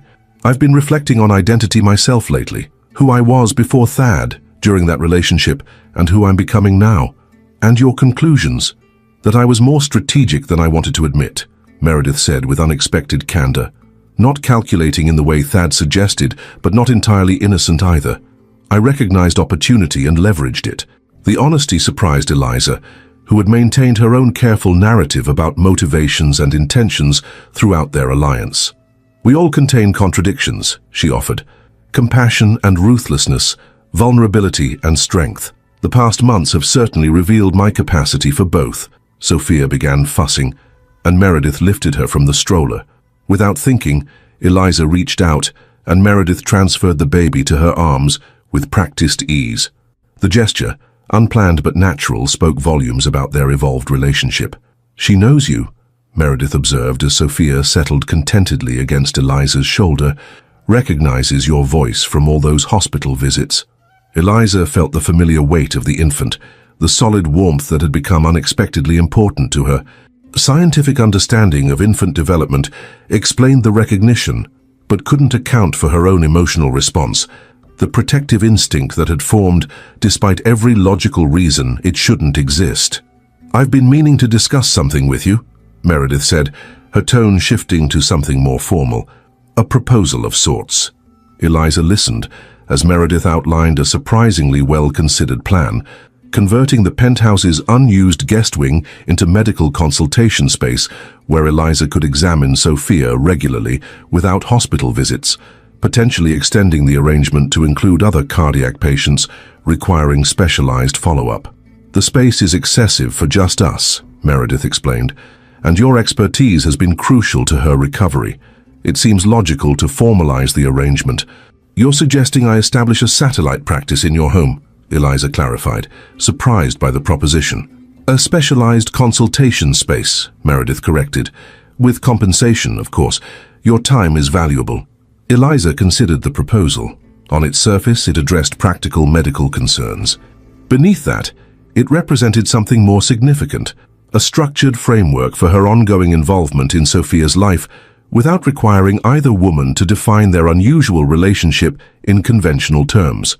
I'd need to review licensing and insurance requirements, Eliza said, professional considerations automatically surfacing, and establish clear boundaries regarding patient selection. Of course, Meredith agreed readily. I've prepared some preliminary thoughts. She produced a folder containing surprisingly comprehensive documentation, space plans, equipment considerations, scheduling frameworks. The thoroughness reminded Eliza that beneath Meredith's sometimes vulnerable exterior remained a highly capable strategic thinker, a quality that had made their alliance so effective against Thad. I'll review these and discuss possibilities, Eliza promised, recognizing the proposal's merit beyond its personal implications. As their brunch concluded, they strolled through the public garden, Sophia dozing in her stroller while the women walked side by side. The scene, two well-dressed women with an infant, enjoying spring sunshine, appeared entirely ordinary to passing strangers. The complex history that had brought them to this point remained invisible, known only to them. Have you heard anything about Thad recently? Eliza asked, curiosity finally overcoming restraint. Marcus mentioned he's struggling to establish new business connections, Meredith replied. The financial community has essentially blacklisted him. That was inevitable, Eliza observed without satisfaction or regret. Trust is the fundamental currency in investment management. Once broken, it's nearly impossible to restore. Do you ever regret how completely we dismantled his life? Meredith asked, the question direct but not accusatory. Eliza considered carefully before answering. I regret the necessity, not the action itself. He created the circumstances through repeated choices that prioritized his desires over obligations. She glanced down at Sophia, including his most fundamental obligation to her. He hasn't attempted to see her even once, Meredith confirmed softly. Sends support payments through attorneys, inquires mechanically about her health, but remains physically absent. His loss, Eliza said with surprising fierceness. She's extraordinary. The simple statement, unguarded and genuine, crystallized how profoundly circumstances had transformed both women. Meredith, once focused on social advancement through connection to Thad, now centered her identity around motherhood and Sophia's welfare. Eliza, formerly defined by her marriage and professional accomplishments, had discovered capacity for attachment that transcended conventional boundaries. There's something I haven't told you, Meredith said as they reached the pond where swan boats glided peacefully. About Thad's financial maneuvers. Eliza waited, curious. I knew about some of the offshore accounts before our confrontation, Meredith admitted. Not all details, but enough to recognize impropriety.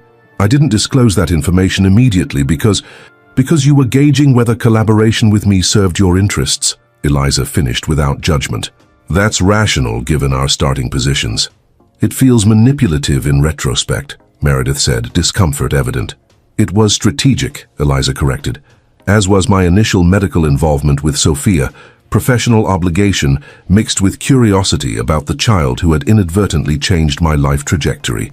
The mutual acknowledgement of complex, sometimes contradictory motivations created unexpected space for authentic connection. Neither woman needed to maintain perfect narratives about their intentions. They could simply exist in the complicated reality they'd created. What happens now? Meredith asked as they completed their circuit of the garden. With all of us? Eliza considered the question in its fullest dimensions, professional, personal, and the undefined territory between. We continue forward, she said simply, building something constructive from circumstances that began destructively. Sophia deserves that at minimum. And beyond the minimum, Meredith pressed gently. Eliza looked down at the sleeping infant, then at the woman who had once been cast as her adversary, but had become something far more nuanced. Beyond the minimum, we acknowledge that conventional definitions don't adequately capture what we've experienced or what we're creating, she offered carefully. And perhaps that's appropriate.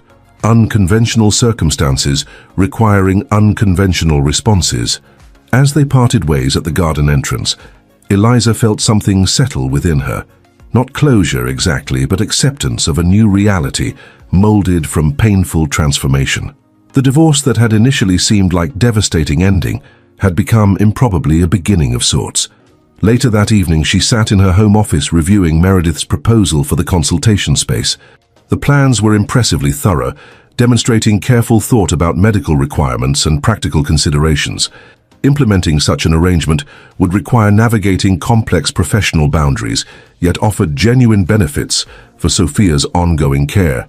Diana called as Eliza was making notes on the documentation. "How was brunch with your ex-husband's mistress and child?" she asked with characteristic directness. "Less provocative than your framing suggests," Eliza replied dryly. "Sophia is thriving. Meredith is adjusting well to motherhood despite the medical complications. And you? How are you adjusting to this unconventional arrangement you've created?" Eliza considered the question carefully. "I'm finding that life rarely conforms to expected narratives. Sometimes destruction precedes necessary reconstruction." "Very philosophical," Diana observed, "but not actually an answer." "Because the answer is still evolving," Eliza admitted. "What began as professional obligation became strategic alliance, then transformed into something I don't yet have language to describe adequately. Perhaps some things don't require precise classification," Diana suggested. "They simply exist as they are, defined by function rather than convention." The observation resonated with Eliza's scientific mind. In medicine, structures were understood by their function, not arbitrary categorization. Perhaps relationships could be approached similarly. "She's proposed establishing a consultation space in the penthouse," Eliza mentioned, seeking her friend's perspective, "for Sophia's ongoing care and potentially other cardiac patients. Convenient medical justification for maintaining connection," Diana noted perceptively. "Though probably genuinely beneficial for Sophia, too. Is it ethical?" Eliza wondered aloud. "Given our complicated history, the question isn't whether it's conventional, but whether it serves the child's best interests," Diana replied.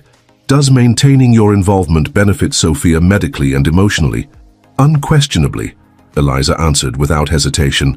"Then the rest is just navigating appropriate boundaries, something you excel at professionally." Diana paused.